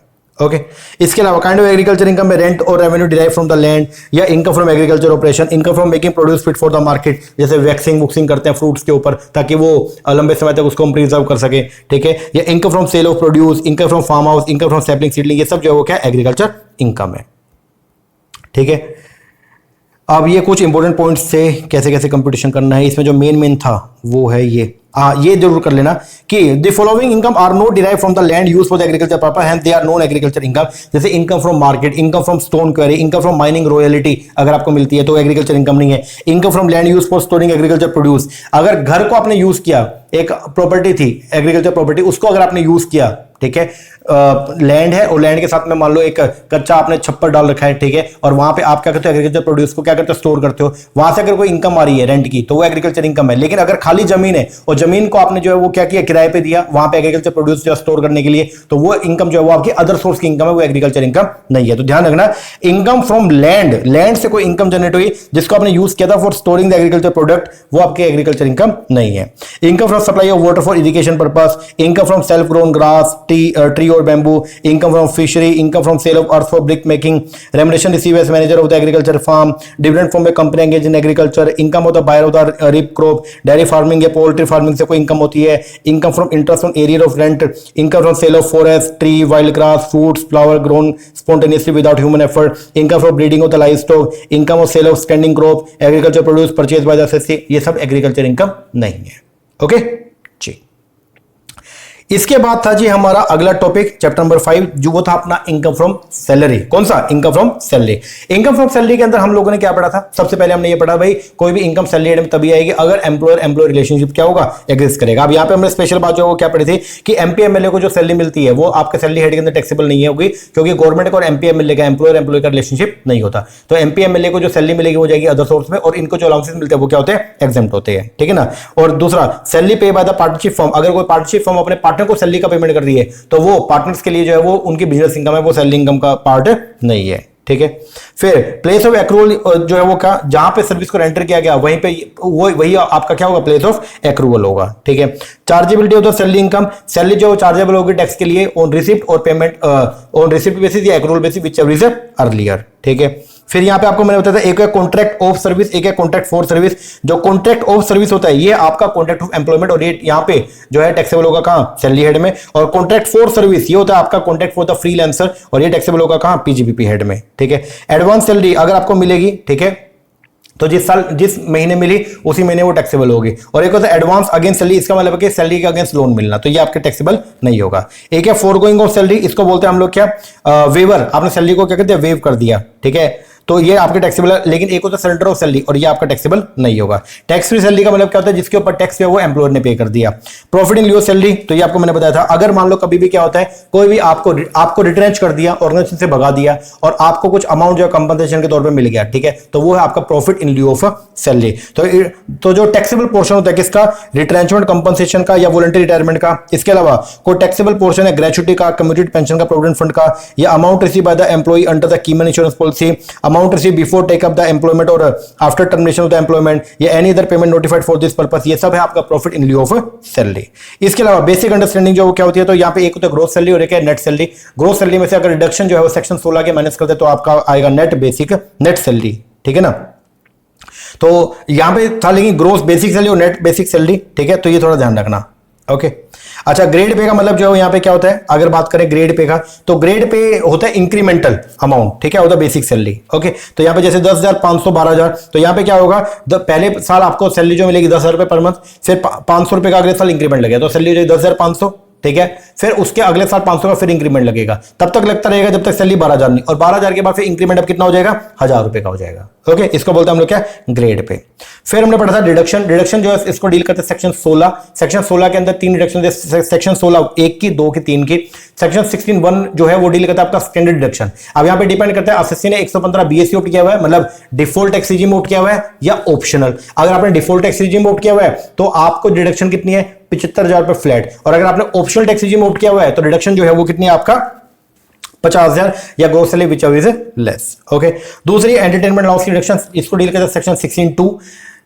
एंटरटेनमेंट लॉस की डिडक्शन जो मिलती है ओनली किसको, गवर्नमेंट एम्प्लॉय को। और जो डिडक्शन है वो क्या होगी, 3 में जो सबसे कम होगा, पहला एक्चुअल अलाउंस रिसीव, दूसरा 5,000 रुपए, तीसरा 20% of the basic salary which ever is less. और तीसरी डिडक्शन है सेक्शन 16(3) की, वो है आपका professional tax reduction. Professional tax is the deduction from the gross salary on the payment basis. अगर प्रोफेशनल टैक्स पे किया किसने, एम्प्लॉय ने, ठीक है, तो रिडक्शन मिलेगी सेक्शन 16(3) में। अगर प्रोफेशनल टैक्स जो है वो पे किया एम्प्लॉयर ने तो एक बार तो सैलरी में ऐड होगा लेकिन रिडक्शन आपको मिलेगी। तो प्रोफेशनल टैक्स की रिडक्शन मिलेगी ऑन पेड बेसिस पे, चाहे पे किया हो एम्प्लॉय ने, चाहे पे किया हो एम्प्लॉयर ने। अगर एम्प्लॉयर ने पे कर दिया तो उस प्रोफेशनल टैक्स को एक बार सैलरी में ऐड करेंगे क्योंकि वो हमारे लिए क्या फैसिलिटी है, और फिर डिडक्शन क्लेम कर लेंगे। ठीक है, फॉर्मेट ये रहता है। तो हम क्या करते हैं, पहले सैलरी, बेसिक सैलरी, उसमें अलाउंसेस जो है टैक्सेबल अलाउंस उसको जोड़ेंगे, टैक्सेबल परक्यूसेस उसको जोड़ेंगे, फिर कोई भी प्रॉफिट इन लियो सैलरी उसको जोड़ेंगे, वो है आपका ग्रोस सैलरी, उसमें से माइनस करेंगे डिडक्शन अंडर सेक्शन 16 की। करने के बाद जो है वो है आपका क्या, इनकम फ्रॉम सैलरी। ठीक है, ग्रेजुटी के अंदर आपको मैंने बताया था अगर गवर्नमेंट एम्प्लॉय को ग्रेजुटी मिलती है फुली एग्जाम्प्ट है। नॉन गवर्नमेंट एम्प्लॉय को अगर ग्रेजुटी मिलती है तो देखना पड़ेगा क्या एम्प्लॉय ग्रेजुटी एक्ट में कवर्ड है या नहीं है। अगर वो कवर्ड है तो इन 3 में जो सबसे कम है उसकी रिडक्शन मिलेगी क्या, 20 लाख रुपए, या एक्चुअल ग्रेजुटी सिर्फ, या 15/26 into last salary drawn into number of complete year और part in excess of the 6 month. अब यहां पे क्या होगा, अगर 6 महीने या उससे ऊपर है ना तो उसको 1 साल काउंट करेंगे। ठीक है, और अगर एम्प्लॉय ग्रेजुटी एक्ट में कवर्ड नहीं है तो फिर क्या है, ये 3 में जो सबसे कम है उसकी रिडक्शन मिलेगी 20 लाख रुपए, या एक्चुअल ग्रेजुटी सिर्फ, या 1/2 of the average salary of the last 10 month. ठीक है, इनटू में नंबर ऑफ कंप्लीट ईयर। ठीक है, और यहां पे फ्रैक्शन को क्या करना है, इग्नोर करना है। ठीक है, अब ये बात ध्यान रखना, अगर ग्रेजुटी सी होती है during the continuity of the service तो वो टैक्सेबल है, चाहे आप गवर्नमेंट एम्प्लॉय हो चाहे आप नॉन गवर्नमेंट एम्प्लॉय हो। और नॉन गवर्नमेंट एम्प्लॉय अपने पूरी लाइफ टाइम के अंदर जो है वो मैक्सिमम रिडक्शन जो क्लेम कर सकता है वो कितनी है, 20 लाख की। फिर टैक्सेबल पेंशन, अगर अनकम्यूटेड पेंशन जो रेगुलर पेंशन है वो फुली टैक्सेबल है, चाहे आप गवर्नमेंट एम्प्लॉय चाहे नॉन गवर्नमेंट हो। अगर आपने अपनी पेंशन को कम्यूट करवा लिया तो गवर्नमेंट एम्प्लॉय के लिए कम्यूटेड पेंशन क्या फुली एग्जाम्प्ट है, नॉन गवर्नमेंट के लिए कम्यूटेड पेंशन जो है वो देखना पड़ेगा कि आपको ग्रेजुटी मिला या नहीं मिला। अगर ग्रेजुटी सिर्फ हुई है तो फिर 1/3 ऑफ द कम्यूटेड पेंशन आपके लिए क्या एग्जाम्प्ट हो जाएगा, और अगर ग्रेजुटी सिर्फ नहीं हुई तो 1/2 ऑफ द कम्यूटेड पेंशन आपके लिए क्या हो जाएगा, एग्जाम्प्ट हो जाएगा। ठीक है, लेकिन अगर कोई भी फैमिली पेंशन मिलती है, पेंशन रिसीव होती है family member of the deceased employee, ठीक है, वो फैमिली पेंशन को हम ट्रीट करेंगे। ठीक है, और लेकिन अगर मान लो कोई भी पेंशन जो मिलती है किसको, family member of the armed forces, ठीक है, तो या पैरामिलिट्री फोर्सेस के अगर किसी कोई पर्सन था, ठीक है, और वो शहीद हो गया, ठीक है, और उसके फैमिली मेंबर को अगर कोई पेंशन मिल रही है तो वो क्या है, एग्जाम्प्ट है। इसके अलावा कोई भी फैमिली पेंशन मिलती है किसको, गैलेंट्री अवॉर्डी, ठीक है, जैसे बहादुरी पुरस्कार अगर मिला, परमवीर चक्र हो गया, वीर चक्र हो गया या महावीर चक्र हो गया, तो वो भी फुली क्या है, एग्जाम्प्ट है। ठीक है, फिर हमने पढ़ा था प्रोविडेंट फंड। तो सबसे पहले एसपीएफ की बात करें, स्टैट्यूटरी प्रोविडेंट फंड, इसको डील करता है सेक्शन इसको डील करता है आपका प्रोविडेंट फंड एक्ट 1925। ठीक है, ये है जनरली किसके लिए, गवर्नमेंट या सेमी गवर्नमेंट एम्प्लॉइज के लिए। ठीक है, तो यहां पे एम्प्लॉय कंट्रीब्यूशन जो वो पूरा क्या है, मतलब उसकी रिडक्शन मिलेगी एम्प्लॉय कंट्रीब्यूशन सेक्शन 80C में। एम्प्लॉयर कंट्रीब्यूशन क्या है, एग्जाम्प्ट है। ठीक है, वही अगर बात करेंगे आरपीएफ का, रिकॉग्नाइज्ड प्रोविडेंट फंड, तो इसको डील करता है आप ये कोई भी फंड जो सेटअप हुआ है under the employee provident fund and miscellaneous provision act 1952 में, उसको बोलते हैं आरपीएफ। ठीक है, अब इसमें अगर कोई भी पैसा एम्प्लॉय कंट्रीब्यूट करेगा डिडक्शन मिलेगी सेक्शन 80C में। एम्प्लॉयर कंट्रीब्यूट करेगा अप टू 12% ऑफ सैलरी तक क्या एग्जाम्प्ट है, और इंटरेस्ट ऑन द एम्प्लॉय या एम्प्लॉयर कंट्रीब्यूशन जो है वो 9.5% तक जो है वो क्या एग्जाम्प्ट है, उसके ऊपर क्या हो जाएगा, टैक्सेबल हो जाएगा। इसके अलावा यूआरपीएफ की कोई भी डिडक्शन आपको नहीं मिलेगी। ठीक है, तो ये एम्प्लॉय कंट्रीब्यूशन क्या है, not available. Employer contribution taxable होगा रिटायरमेंट पे। पीपीएफ पब्लिक प्रोविडेंट फंड की अगर बात करते हैं तो पीपीएफ में अगर आपने कोई भी पैसा कंट्रीब्यूट किया तो सेक्शन 80C में आप डिडक्शन क्लेम कर सकते हो। ठीक है, इसके अलावा एम्प्लॉयर कंट्रीब्यूशन जो है यहाँ पे रूल एप्लीकेबल होता ही नहीं है। ठीक है, इसके अलावा सुपर एन्युएशन फंड की अगर बात करते हैं तो अगर कोई भी पैसा आपने सुपर एन्युएशन फंड में कंट्रीब्यूट किया तो आप सेक्शन 80C के अंदर डिडक्शन क्लेम कर सकते हो। लेकिन ये बात ध्यान रखना, एक एम्प्लॉयर का जो कंट्रीब्यूशन टू द आरपीएफ या सुपर एन्युएशन फंड वो 7.5 लाख रुपए से ज्यादा नहीं होना चाहिए। ठीक है, इसके बाद फिर हमने पढ़ा था लीव सैलरी। लीव सैलरी के लिए गवर्नमेंट एम्प्लॉय के लिए लीव सैलरी क्या फुली एग्जाम्प्ट है। नॉन गवर्नमेंट एम्प्लॉय के लिए जो क्या इन 4 में जो सबसे कम है उसकी क्या मिल जाएगी, एग्जाम्पशन। क्या क्या, एक्चुअल लीव सैलरी रिसीव या 3 लाख रुपए, या 10 इंटू में एवरेज सैलरी पर मंथ, या leave at the credit into में एवरेज सैलरी पर मंथ। ठीक है, इसे क्वेश्चन मतलब बताया था पूरा, एक तरीके से देख लेना। ठीक है। अब यहाँ पे स्पेशल जो है वो क्या है कि नॉन गवर्नमेंट एम्प्लॉय जो है वो टोटल एग्जामिशन जो है अपनी लाइफ टाइम में कितनी मैक्सिमम 3 लाख रुपए की जो है वो क्लेम कर सकता है। रिट्रेचमेंट कंपनसेशन के लिए हमने जो वो क्या पढ़ा था, least of the following exempt क्या, एक्चुअल रिट्रेचमेंट कंपनसेशन रिसीव या 5 लाख या 15/26 into average salary of the last 3 month into number of complete year और part thereof in excess of 6 month. इसके अलावा compensation on the voluntary retirement, इसके लिए हमने जो है वो क्या पढ़ा था, lower of the following is exempt, actual amount receive या 5 लाख या higher of the last loan salary into 3 month into complete year of service या last loan salary into remaining month of service. इन दोनों में जो ज्यादा है, ठीक है, वो अमाउंट, और फिर इन तीनों में जो सबसे कम होगा उसकी क्या मिल जाएगी, एग्जाम्पशन। फिर अलाउंसेस की बात करें तो अलाउंसेस को हम 3 कैटेगरी में हमने बाइफरकेट किया था। एक है फुली टैक्सेबल, ये जो अलाउंस है ये फुली टैक्सेबल है। कौन कौन सा, डीआरएस अलाउंस हो गया, एंटरटेनमेंट अलाउंस हो गया, सिटी कंपनसेटरी अलाउंस हो गया, मेडिकल अलाउंस हो गया, लंच या टिफिन अलाउंस हो गया, ओवरटाइम अलाउंस हो गया, सर्वेंट अलाउंस हो गया, वार्डन अलाउंस हो गया, नॉन प्रैक्टिसिंग अलाउंस हो गया, टेलीफोन अलाउंस हो गया, या एनी अदर अलाउंस जो कहीं और एग्जाम नहीं है, तो वो क्या है, फुली टैक्सेबल रहेगा। ये जो अलाउंस है ये पूरे क्या है, एग्जाम वो है फुली एग्जाम्प्ट है। कौन कौन सा, जो भी डेली अलाउंस मिलता है किसको, रिसीव बाय एमपीएमएल लिखो, या अलाउंसेस या रिसीव बाय द जज of the high court, supreme court, allowance receive by the government employee rendering the service outside India, या कोई भी अलाउंस या perquisite given to serving chairman or member of the UPSC, या allowances paid by the UNO to its employee, ये क्या है आपका fully exempt है। इसके अलावा फिर कैटेगरी में ऑफिशियल, ये 6 ऐसे अलाउंस है जिनको जितना भी आपको मिला और उनमें से जितना भी आपने ऑफिशियल ड्यूटी को परफॉर्म करने में खर्च कर दिया वो क्या हो जाएगा, एग्जाम। कौन कौन सा, uniform allowance, travelling allowance, daily allowance, helper allowance, academic allowance या कन्वेंस अलाउंस, ये 6 जितना भी आपको मिला उसमें से जितना भी आप खर्च कर दोगे उतना एग्जाम, बाकी अमाउंट क्या हो जाएगा, टैक्सेबल। ठीक है। अब एक स्पेशल बात जो है वो ये याद रखना कि जो दूसरे हैं स्पेशल जो पर्सनल पर्पस के लिए होते हैं, ठीक है, उसमें चिल्ड्रन एजुकेशन अलाउंस, ये क्या है, पहले ये 100 रुपए पर मंथ पर चाइल्ड अप टू 2 चाइल्ड तक एग्जाम था, लेकिन अभी जो है न्यू इनकम टैक्स रूल 2026 के अंदर जो है एग्जाम्पशन लिमिट इसकी बढ़ा के कितनी कर दी है, 3000 रुपए पर मंथ पर चाइल्ड अप टू 2 चाइल्ड। तो ये ध्यान रखना, अगर पुराने एक्ट के हिसाब से पूछे तो 100 रुपए पर मंथ पर चाइल्ड अप टू 2 चाइल्ड, और अगर नए इनकम टैक्स स्पेशल मेंशन करे न्यू इनकम टैक्स रूल 2026 तो फिर लिमिट जो है वो कितनी है, 3000। ठीक है। दूसरा, चिल्ड्रन हॉस्टल अलाउंस जो है वो 300 रुपए पर मंथ पर चाइल्ड अप टू 2 चाइल्ड तक एग्जाम था, लेकिन अब जो है न्यू इनकम टैक्स रूल के हिसाब से ये जो है कितना हो गया आपका 9000 रुपए पर मंथ पर चाइल्ड अप टू 2 चाइल्ड। ठीक है। इसके अलावा फिर आपका अगर कोई भी आपको अलाउंस मिलता है किसी ऐसे एम्प्लॉय को जो ट्रांसपोर्ट ऑर्गेनाइजेशन के अंदर एम्प्लॉयड है, तो जितना भी अलाउंस मिला उसका 70% या 10,000 रुपए per month which ever is less, वो एग्जाम्प्ट हो जाएगा। एचआरए की अगर बात करें तो इनमें तीनों में जो सबसे कम है वो क्या एग्जाम्प्ट हो जाएगा, एक्चुअल अलाउंस रिसीव, दूसरा rent paid over 10% of salary, और तीसरा अगर आपको जो घर प्रोवाइड किया गया अगर वो मेट्रो सिटी में है तो 50% सैलरी, और अगर नॉन मेट्रो सिटी के अंदर मतलब अगर एम्प्लॉय को जो एचआरए मिल रहा है, ठीक है, वो घर उसका कहां पे, नॉन मेट्रो सिटी में, तो 40% ऑफ सैलरी। ओके जी। इसके अलावा फिर ये सब था, थोड़ा एक बार देख लेना इसको भी। इससे जो मेन था वो एक तो अंडरग्राउंड अलाउंस कितना 800 रुपए पर मंथ, और एक था आपका ये आइलैंड ड्यूटी अलाउंस कितना 3200 रुपए पर मंथ इज एग्जेम्प्ट। ठीक है।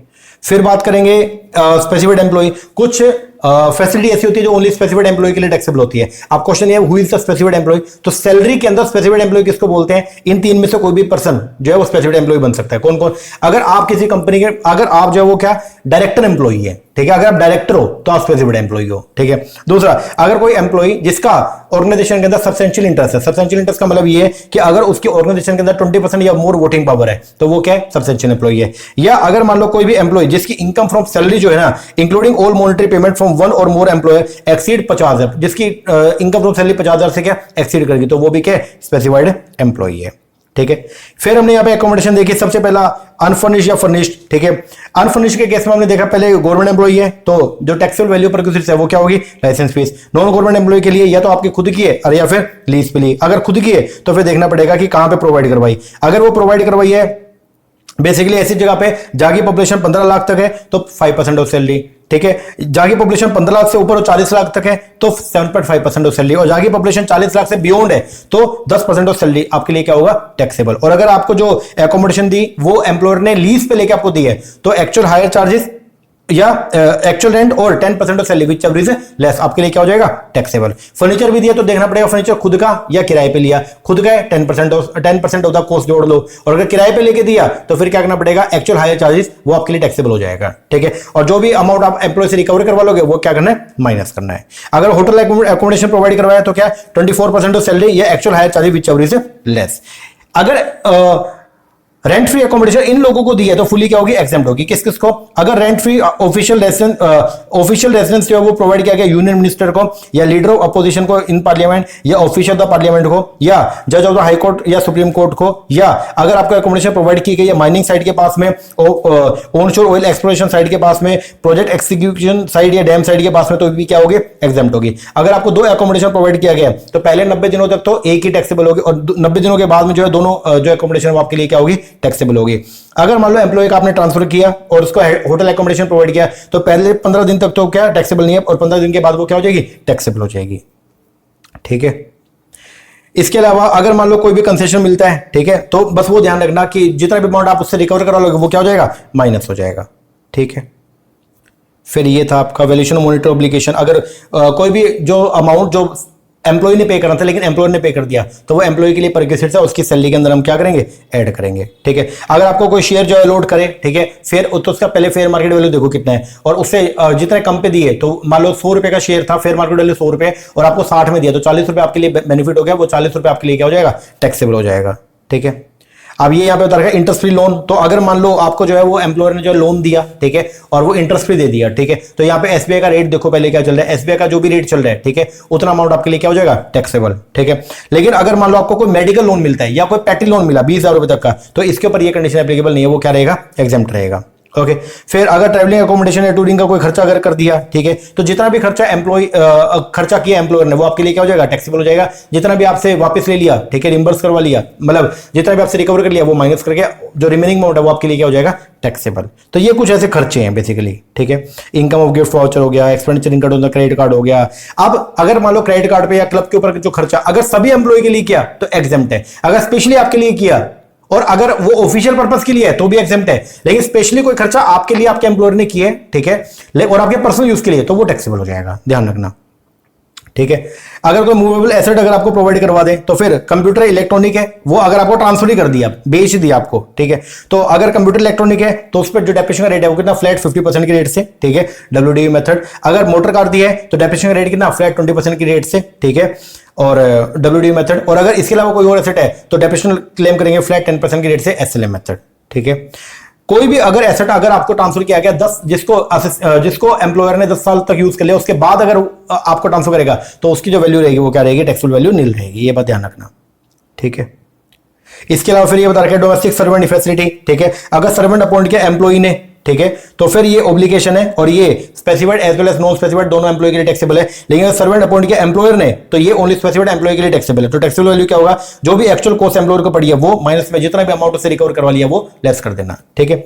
यही सब था। गैस वाटर इलेक्ट्रिसिटी के अंदर ये जो है कि देखो कनेक्शन किसके नाम पे है, एम्प्लॉय के नाम पे, एम्प्लॉयर के नाम पे। फिर एजुकेशन फैसिलिटी में ये था अगर एजुकेशन फैसिलिटी दी गई है एम्प्लॉय के चिल्ड्रन को और वो एजुकेशन जो इंस्टीट्यूट है वो ओन करता है कौन, एम्प्लॉयर, तो उस केस के अंदर अपने को क्या देखना है, अगर कॉस्ट एजुकेशन जो है वो 1000 रुपए पर मंथ तक है, ठीक है, तो वो एग्जेम्प्ट है। अगर 1000 रुपए से ऊपर है तो फिर टैक्सेबल वैल्यू क्या होगा, सिमिलर इंस्टीट्यूशन में जो कॉस्ट है वो देख लो, ठीक है, सिमिलर इंस्टीट्यूशन की जो फीस है वो माइनस में जितना भी अमाउंट एम्प्लॉय से रिकवर करवा लिया करने के बाद जो अमाउंट आएगा वो आपके लिए क्या होगा, टैक्सेबल। अदर केसेस के अंदर क्या होगा, cost of education in the similar institute less amount recover from employ, ये आपके लिए क्या होगा, टैक्सेबल।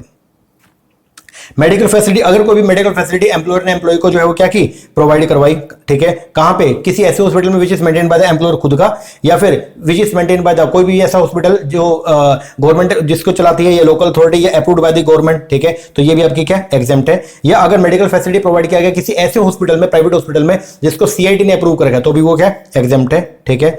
इसके अलावा अगर कोई भी मेडिकल फैसिलिटी प्रोवाइड की गई कोविड-19 के केस में वो भी क्या एग्जेम्प्ट है। अगर मेडिकल फैसिलिटी आउटसाइड इंडिया जो है वो क्या किया गया, प्रोवाइड करवाया गया, तो पहले अपने को देखना पड़ेगा कि 3 तरह के वहां पे कॉस्ट आएगी, एक तो मेडिकल की कॉस्ट, एक है ट्रैवल की और एक है स्टे की, ठीक है। तो मेडिकल की कॉस्ट के लिए अपने को क्या देखना पड़ेगा, जितना भी अमाउंट आरबीआई क्या करते हैं एग्जेम्प्ट करते हैं उतना क्या है एग्जेम्प्ट है, बाकी अमाउंट टैक्सेबल, ठीक है। स्टे के अंदर भी वही, एक पेशेंट और एक अटेंडेंट, ठीक है, तो जितना भी अमाउंट आरबीआई ने क्या कर दिया अप्रूव कर दिया उतना एग्जेम्प्ट, बाकी अमाउंट टैक्सेबल। और ट्रैवल के लिए देखना पड़ेगा कि अगर एम्प्लॉय की ग्रॉस टोटल इनकम 2 लाख से क्या है ज्यादा है, ठीक है, तो होल अमाउंट आपके लिए क्या हो जाएगा, टैक्सेबल हो जाएगा। और अगर आपके ग्रॉस टोटल इनकम 2 लाख से कम है तो ट्रैवल का जितना भी खर्चा है वो सब क्या हो जाएगा, एग्जेम्प्ट हो जाएगा, ठीक है। अगर रिम्बर्समेंट कर दिया मेडिकल एक्सपेंस वो फुली क्या है आपके लिए टैक्सेबल है, ये ध्यान रखना, ठीक है। ये एलटीसी का थोड़ा बता रखा था।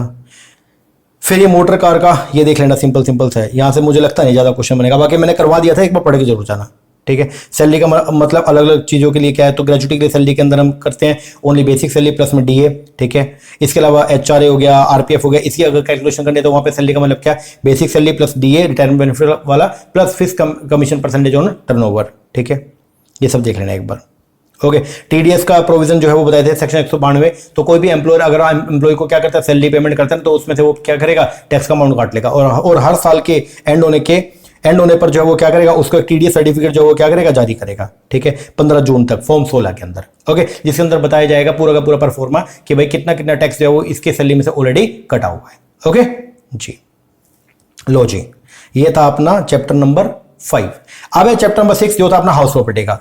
अब हाउस प्रॉपर्टी के केस में हम लोगों ने क्या पढ़ा था, ये बताओ। हमने ये देखा था कि आपके पास कोई भी जो है वो मकान है या कोई भी आपकी दुकान है, जिसको अगर आप यूज करते हो रेजिडेंशियल पर्पस के लिए तो इसको डील करेगा हाउस प्रॉपर्टी। अगर आप इसको जो यूज करते हो किसके, लेटआउट के लिए, तो इसका भी ट्रीटमेंट होगा हाउस प्रॉपर्टी में। अगर आप इसको जो यूज करते हो अपने बिजनेस प्रोफेशन के लिए तो इसका ट्रीटमेंट जो है वो पीजीबीपी हेड में होगा। या अगर ये अनऑक्युपाइड है, ठीक है, ना तो आप इसको यूज कर रहे हैं अपने रहने के लिए, ना ही आप इसको जो है आपने लेटआउट कर रखा है, तो इसका ट्रीटमेंट जो कहां पे होगा, हाउस प्रॉपर्टी हेड में होगा, ठीक है। अब हाउस प्रॉपर्टी के अंदर जो हम वैल्यू निकालते हैं तो उसके लिए जो है घर की 4 वैल्यू होती है, एक है म्युनिसिपल वैल्यू, एक है फेयर रेंटल वैल्यू, एक है आपका स्टैंडर्ड रेंट और एक है कौन सा, एक्चुअल रेंट, ठीक है। अब यहाँ पे कंप्यूटेशन जो होगा वो होगा जीएबी के बेस पे। तो हम कैसे करते हैं, सबसे पहले municipal value fair rental value which ever is less compare with standard which ever is municipal value fair rental which is higher compare with standard which is less and compare with actual rent which is higher, ठीक है। तो अपने को यहाँ पे क्या municipal मतलब let out house के केस में हम क्या करेंगे, म्युनिसिपल वैल्यू फेयर रेंटल दोनों को कंपेयर करो, जो दोनों में हाइयर है वो आपका हो जाएगा एक्सपेक्टेड रेंट नंबर 1, इसको कंपेयर करेंगे स्टैंडर्ड से, विच एवर इज लेस वो हो जाएगा एक्सपेक्टेड रेंट नंबर 2, इसको कंपेयर करो एक्चुअल रेंट से, तो विच एवर इज हाइयर, और जो हाइयर वैल्यू वो आपकी क्या होगी, जीएबी होगी, ओके जी। अब इनकम फ्रॉम हाउस प्रॉपर्टी के अंदर जो है वो कौन सी इनकम टैक्सेबल होगा, अगर ये 3 कंडीशन सेटिस्फाई होती है। पहला, देयर शुड बी बिल्डिंग और लैंड अपॉर्चुनिटी देयर टू। दूसरा, assessee should be the owner होना चाहिए। और तीसरा, house property should not be used by the assessee for the purpose of business और प्रोफेशन, ओके जी। फिर इसके अंदर बताया था कि जीएबी को हम कैसे जो डिटरमाइन करते हैं, तो यहां पे हम देखते हैं सबसे पहले municipal value fair rental value which ever is higher, इसको कंपेयर करेंगे स्टैंडर्ड से, which ever is lower compare with actual rent. अब अगर मान लो एक्चुअल रेंट से कंपेयर करेंगे, अगर आपका एक्सपेक्टेड रेंट कम है और एक्चुअल रेंट ज्यादा है तो एक्चुअल रेंट ही आपका जीबी हो जाएगा। अगर एक्सपेक्टेड रेंट जो है वो ज्यादा और एक्चुअल रेंट कम है तो देखो कि ऐसा क्यों है, रीजन क्या है, ड्यू टू वैकेंसी है तो एक्चुअल रेंट जीएबी, और अगर एनी अदर रीजन है तो वहां पे एक्सपेक्टेड रेंट आपका क्या हो जाएगा, जीएबी हो जाएगा, ओके जी। फिर रूल 4 जो डील करता था किसको, अनरियलाइज्ड रेंट को। रूल 4 की रिडक्शन आपको तभी मिलेगी, मतलब अनरियलाइज्ड रेंट की रिडक्शन तभी मिलेगी अगर आप रूल 4 को सेटिस्फाई करते हो। रूल 4 की टोटल कंडीशन कितनी, 4। पहली, टेनेंसी एग्रीमेंट होना चाहिए, टेनेंसी इज बोनाफाइड। दूसरा, डिफॉल्टिंग टेनेंट ने आपकी प्रॉपर्टी को वैकेट कर दिया हो। तीसरा, जो टेनेंट है उसके पास आपकी कोई और प्रॉपर्टी जो है वो लेट आउट ना हो। और चौथा, असेसी ने जो है वो अपने रेंट की रिकवरी के लिए स्टेप उठा लिए हो, ठीक है।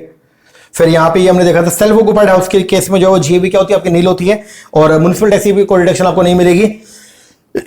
स्पेशल बात, म्युनिसिपल टैक्स की रिडक्शन जो है वो मिलती है ऑन पेड बेसिस पे, ठीक है।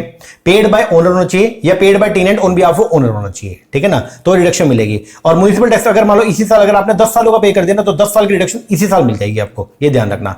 दूसरा, जो सेल्फ ऑक्युपाइड हाउस होता है ना उसमें उस केस में म्युनिसिपल टैक्स की कोई रिडक्शन आपको क्लेम नहीं होगी, ये ध्यान रखना आप, ठीक है। फिर उसके बाद में आपका एनएवी आएगा, नेट आपका नेट एनुअल वैल्यू। जो नेट एनुअल वैल्यू है इसमें से आपको रिडक्शन मिलती है सेक्शन 24 की।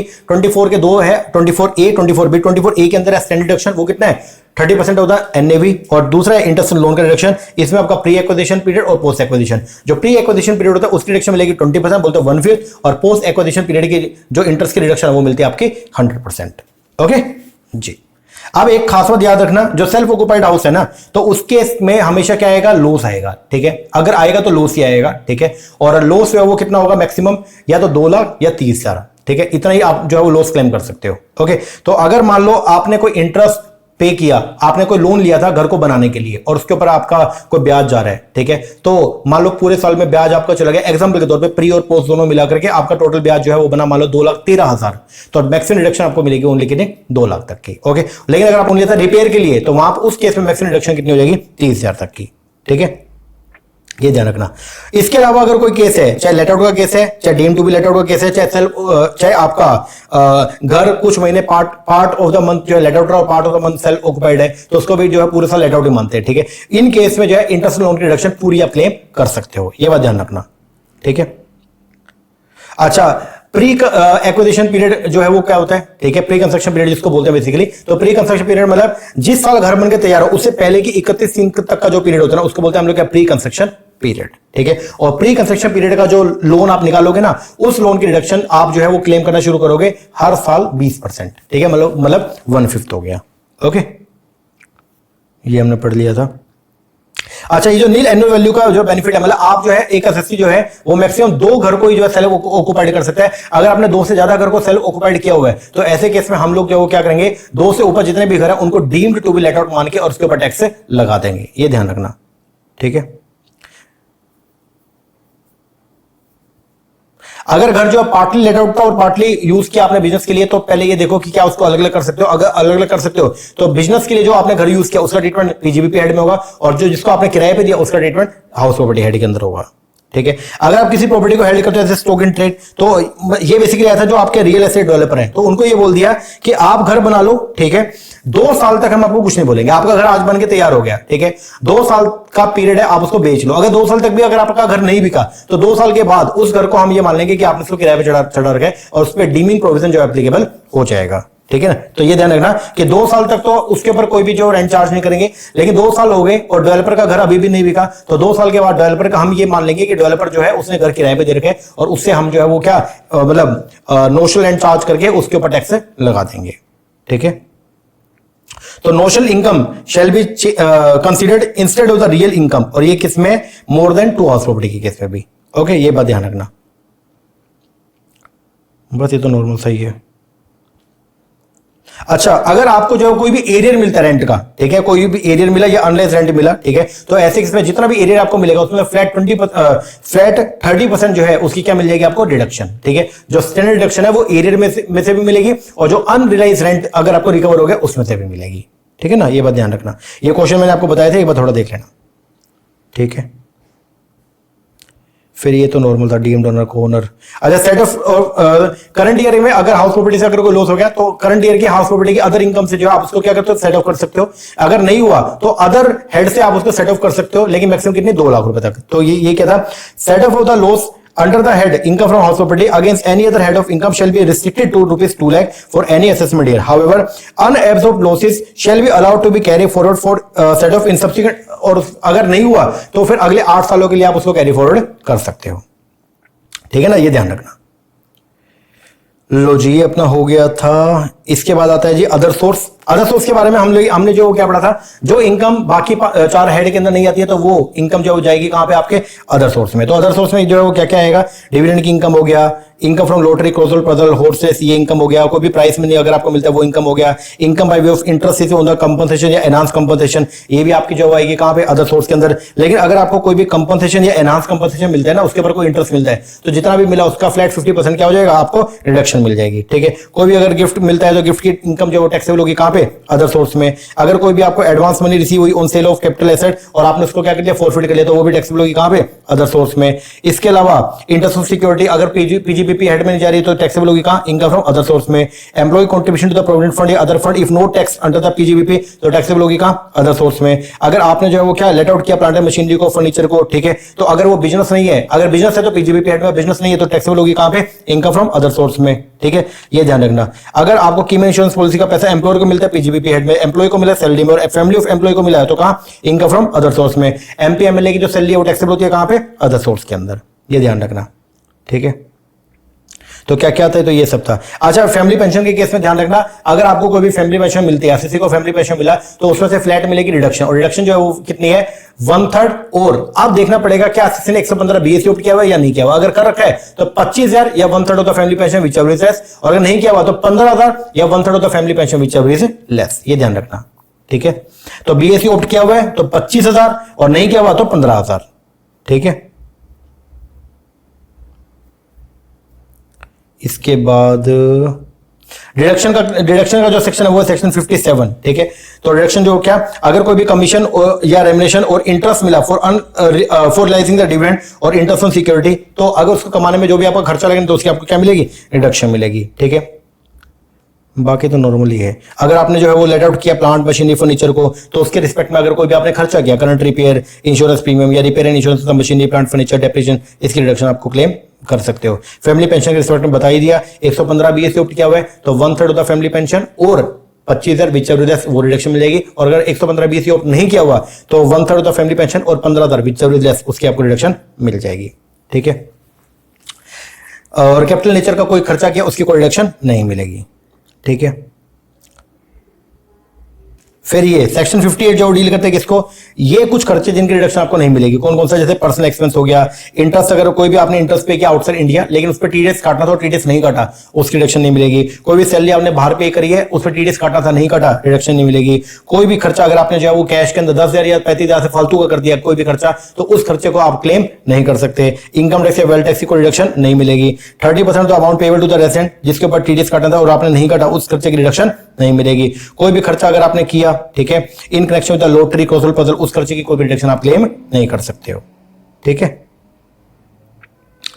टैक्सेबिलिटी होता है डिविडेंड। अब डिविडेंड जो है इसको डील करता है सेक्शन 222A। तो 222A से E तक, तो A में क्या था आपका, डिस्ट्रीब्यूशन ऑफ एसेट। अगर एसेट को डिस्ट्रीब्यूट किया जाए डिविडेंड के तौर पे तो उसको डील करेगा section 222A।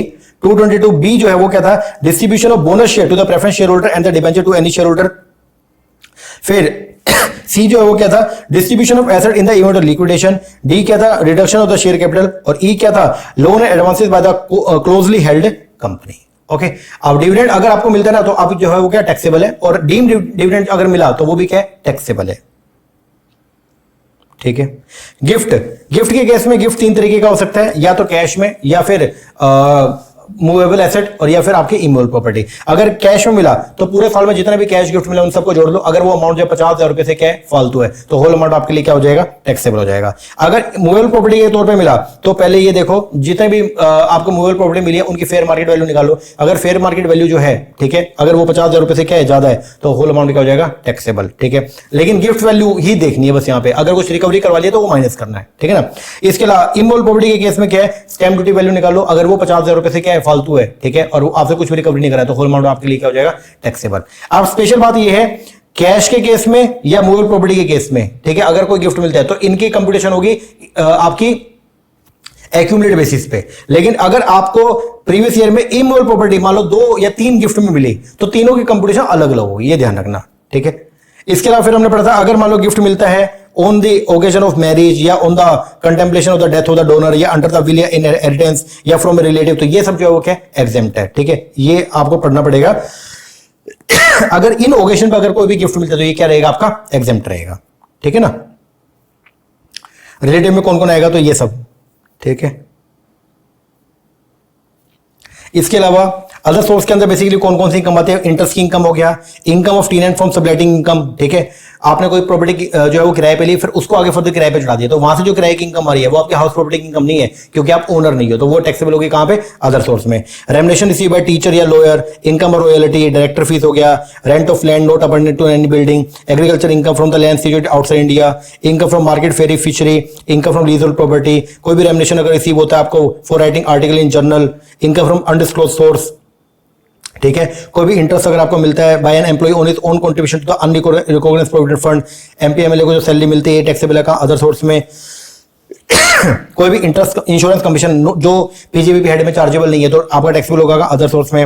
Rent of trademark हो गया, director commission for giving guarantee to the bank, director commission for underwriting share of a new company, कोई भी ग्रेजुएट रिसीव होते हैं by the director who is not an employee of the company. ठीक है, कोई भी फैमिली पेंशन अगर मिलती है, ठीक है, तो ये सब टैक्सेबल है कहां पे, आपके अदर सोर्स में। ठीक है, इसके अलावा अगर आपने कोई भी पैसा विड्रॉ करवाया from deposit in the national saving scheme 1987 से, ठीक है, और ओन विच जिस पे आपने 80CC के अंदर रिडक्शन जो क्लेम कर रखी है तो टैक्सेबल होगा कहां, अदर सोर्स में। अगर क्रिकेटर को वो इंडिया के लिए अगर खेलते हैं, ठीक है, तो अगर इंडिया में उन्होंने कोई टेस्ट मैच खेला, ठीक है, तो जितना भी पैसा मिलेगा उसका 75% तक exempt, remaining amount taxable. Other कोई मैच खेला इंडिया के अंदर 2020 खेला है 50-50 खेला, जितना भी अमाउंट मिला पूरा का पूरा एग्जेम्प्ट रहेगा। और अगर इंडिया के बाहर कोई भी मैच खेल के आएंगे तो जितना भी उनको मैच फीस मिला उसमें से फ्लैट 50% रिडक्शन, बाकी अमाउंट क्या हो जाएगा, टैक्सेबल। ठीक है, फिर ये सेक्शन 50 डील करता है उन खर्चों को जिनकी कोई भी रिडक्शन आपको क्लेम नहीं कर सकते हो आप। ठीक है, 57 में वो सब खर्चे बता रखे हैं जिसकी रिडक्शन क्लेम कर सकते हो, 58 में वो खर्चे जिसकी रिडक्शन क्लेम नहीं कर सकते। ओके जी। इसके बाद आज का अपना आखिरी चैप्टर जो है वो है अपना डिडक्शन का। पानी पी लो, फिर डिडक्शन का चैप्टर जो हमने किया था उसको भी रिवाइज कर लेते हैं एक बार।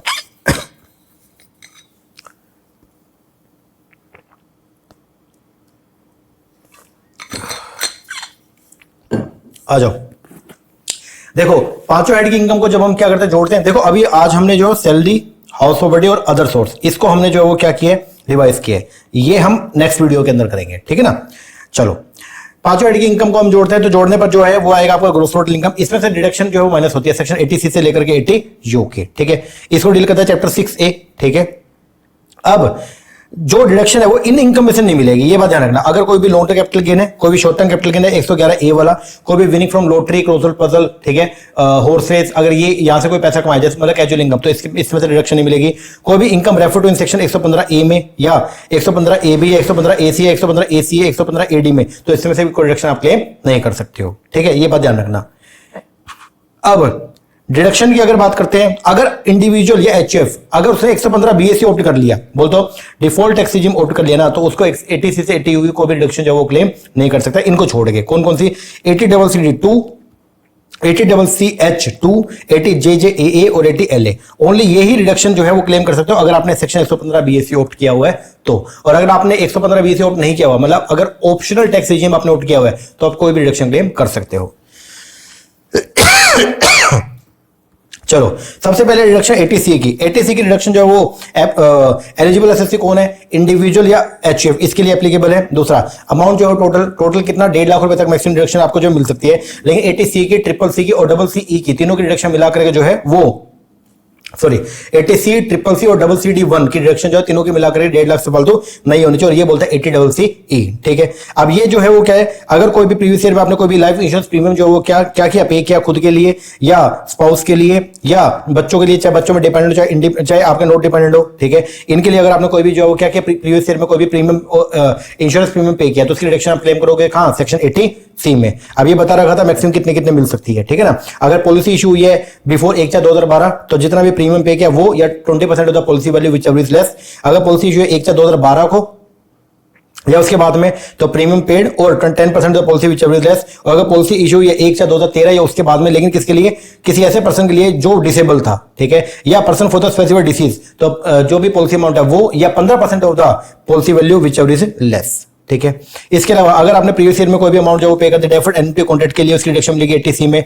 अगर आपने प्रीवियस ईयर में कोई भी पैसा जो कॉन्ट्रैक्ट क्या किया, कंट्रीब्यूट किया डेफर्ड एन्युटी स्कीम में, अप्रूव्ड सुपर एनुअल फंड में, आरपीएफ में कोई पैसा कंट्रीब्यूट किया, एसपीएफ में किया, पीपीएफ में किया, एनएससी सर्टिफिकेट आपने परचेस कर लिए, यूलिप में कोई पैसा लगा दिया, ठीक है, कोई notified investment plan of LIC उसमें कोई पैसा लगा दिया, ठीक है। अगर आपने कोई भी पैसा equity link insurance saving scheme में कोई पैसा जो कंट्रीब्यूट किया, एनएचबी के अंदर अगर कोई पैसा कंट्रीब्यूट कर दिया, ठीक है, या अगर आपने जो है वो क्या नोटिफाइड डिपॉजिट स्कीम में कोई पैसा जो क्या किया, कंट्रीब्यूट किया, प्रीवियस ईयर में अगर कोई भी ट्यूशन फीस पे करी है बच्चों के लिए, ठीक है, मतलब जो स्कूल की या जो आपकी कॉलेज की ट्यूशन फीस जो होती है वो, ठीक है, या कोई भी अगर आपने सब्सक्रिप्शन किया टू द इक्विटी शेयर, ठीक है, of the public sector company या कोई भी public financial institution approved by the board, या अगर आपने प्रीवियस ईयर में कोई भी 5 ईयर और मोर किया, आपने टर्म डिपॉजिट एफडी करवा दी शेड्यूल बैंक के अंदर, ठीक है, या अगर आपने प्रीवियस ईयर में कोई भी 5 ईयर टर्म डिपॉजिट करवाया in the post office time deposit rules के अंदर, ठीक है, या प्रीवियस ईयर में कोई भी पैसा कंट्रीब्यूट किया सुकन्या समृद्धि अकाउंट में, तो इन सब की डिडक्शन मिलेगी सेक्शन 80C में। इन सबको जोड़ लो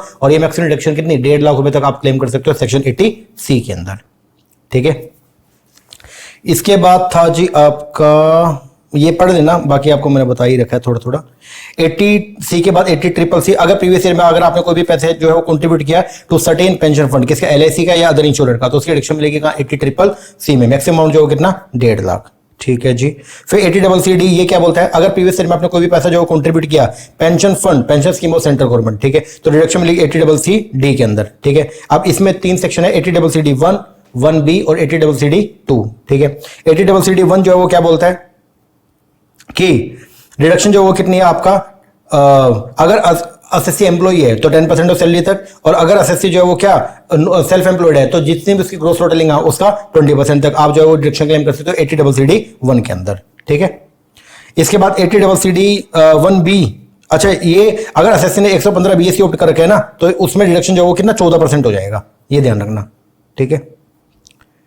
इसके बाद है आपका 80CCD1B। अगर कोई डिडक्शन 80CCD1 में क्लेम करना रह गया तो उसके ऊपर की 50,000 रुपए तक की डिडक्शन आप 80CCD1B के अंदर क्लेम कर सकते हो, और ये आपकी एडिशनल डिडक्शन है। और 80CCD2 जो है ये डील करता है किसको, आपके अगर कोई भी पैसा एम्प्लॉयर ने कॉन्ट्रीब्यूट किया तो उसको डील करेगा 80CCD2, ये ध्यान रखना, ठीक है ना। 80CCD2 को डील करेगा कोई भी पैसा अगर कॉन्ट्रीब्यूट किया किसने, एम्प्लॉयर ने, ठीक है।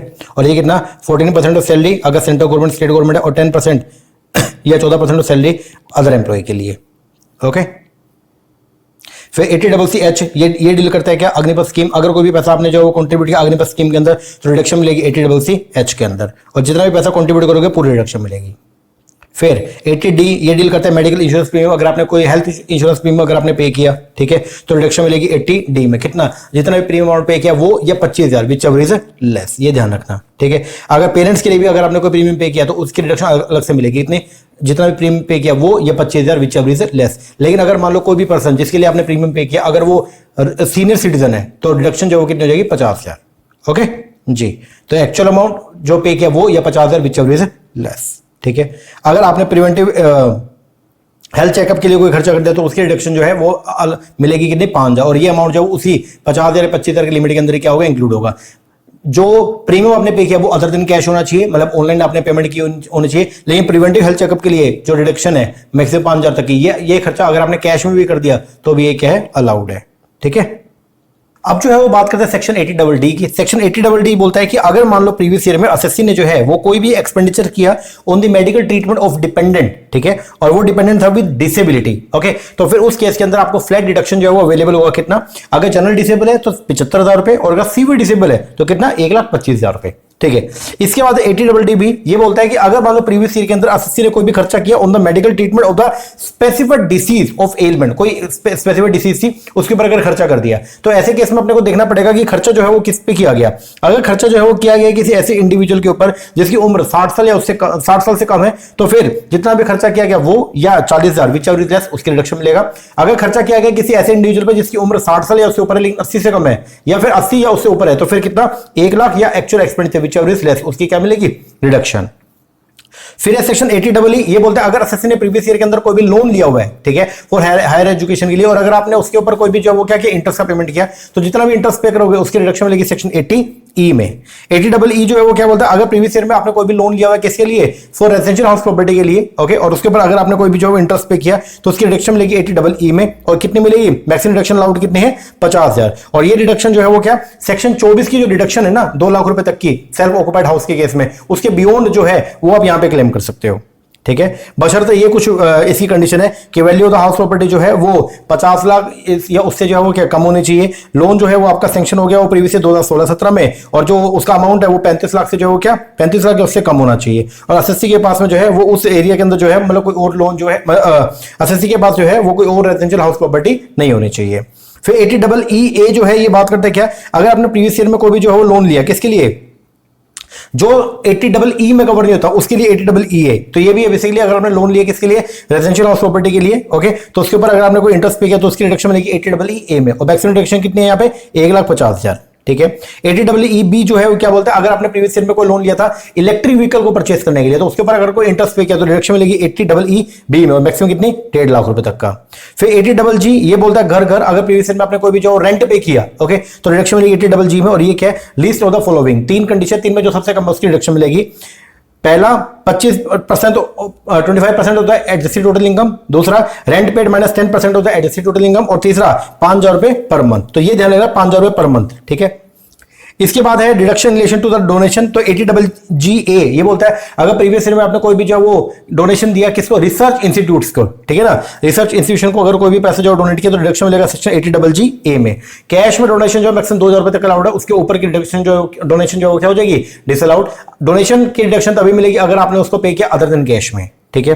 80BB जो बोलता है अगर प्रीवियस ईयर में कोई भी पैसा आपने डोनेट किया टू पॉलिटिकल पार्टीज को, और ये जो सेक्शन है एप्लीकेबल है किसके ऊपर, इंडियन कंपनी, अगर इंडियन कंपनी कोई पैसा डोनेट करती है किसको, किसी भी पॉलिटिकल पार्टी को, तो रिडक्शन क्लेम करें 80BB में।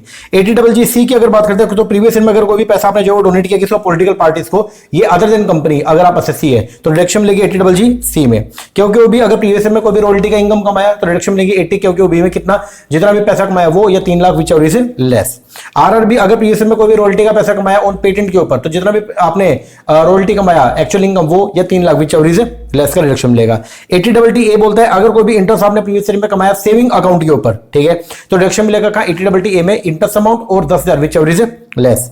80BB जो है ये एप्लीकेबल है रेजिडेंट सीनियर सिटीजन, अगर उन्होंने जो है वो कोई भी इंटरेस्ट कमाया किस पे, सेविंग अकाउंट पे या फिर कोई एफडी के ऊपर, तो जितना भी इंटरेस्ट कमाया वो, या 50,000 विच एवर लेस का क्या मिलेगा, रिडक्शन। 80U है अगर एसएससी जो है वो क्या डिसेबल है खुद ही, ठीक है, तो रिडक्शन मिलेगा 80U में। सिंपल डिसेबल है तो 75,000 और सीवियर डिसेबल है तो 1,25,000।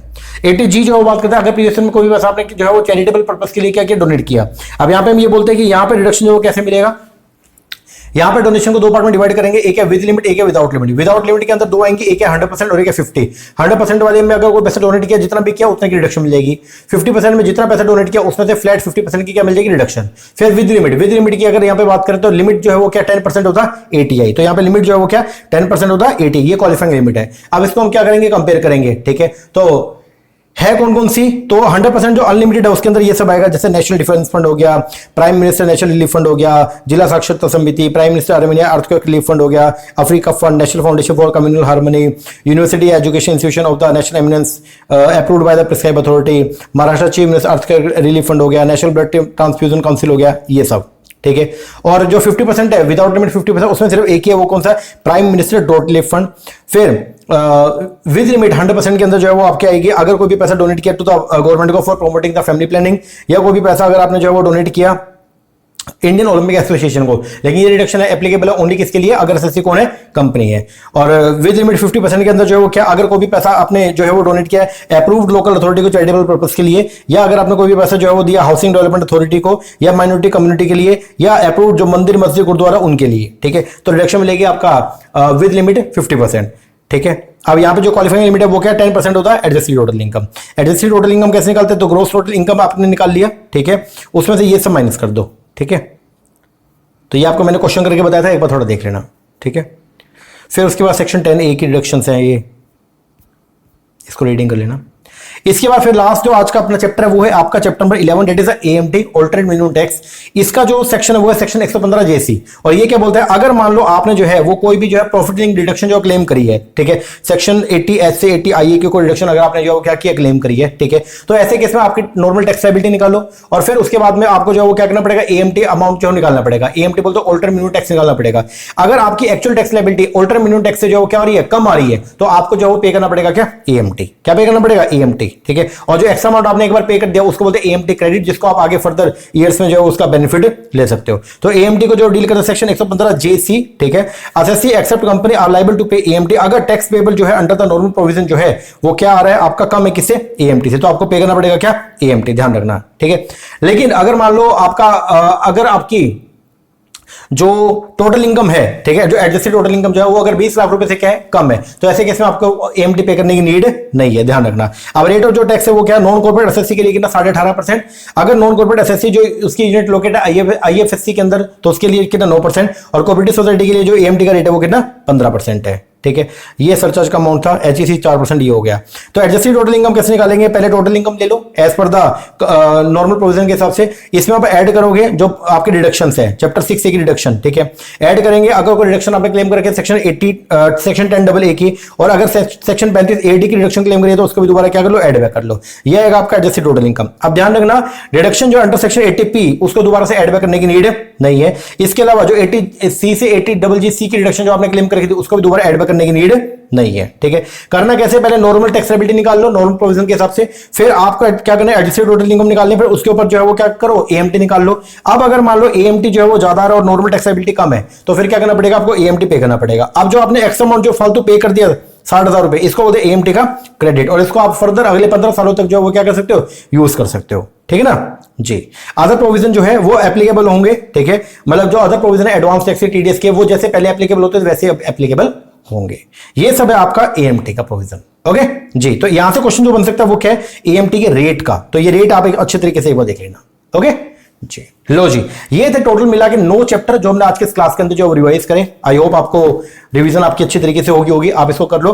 अब बाकी जो रहेगी अपने 9 चैप्टर हमने कर लिए, टोटल 21 चैप्टर है, 21 में से आपके 9 तो चले गए, है ना, तो रह गए कितने अपने 12। अब बाकी जो 12 चैप्टर है उनको 6 चैप्टर एक में और 6 चैप्टर एक में, ठीक है। तो पार्ट 2 में 6 और पार्ट 3 के अंदर 6, इसको हम कवर करेंगे। ओके जी।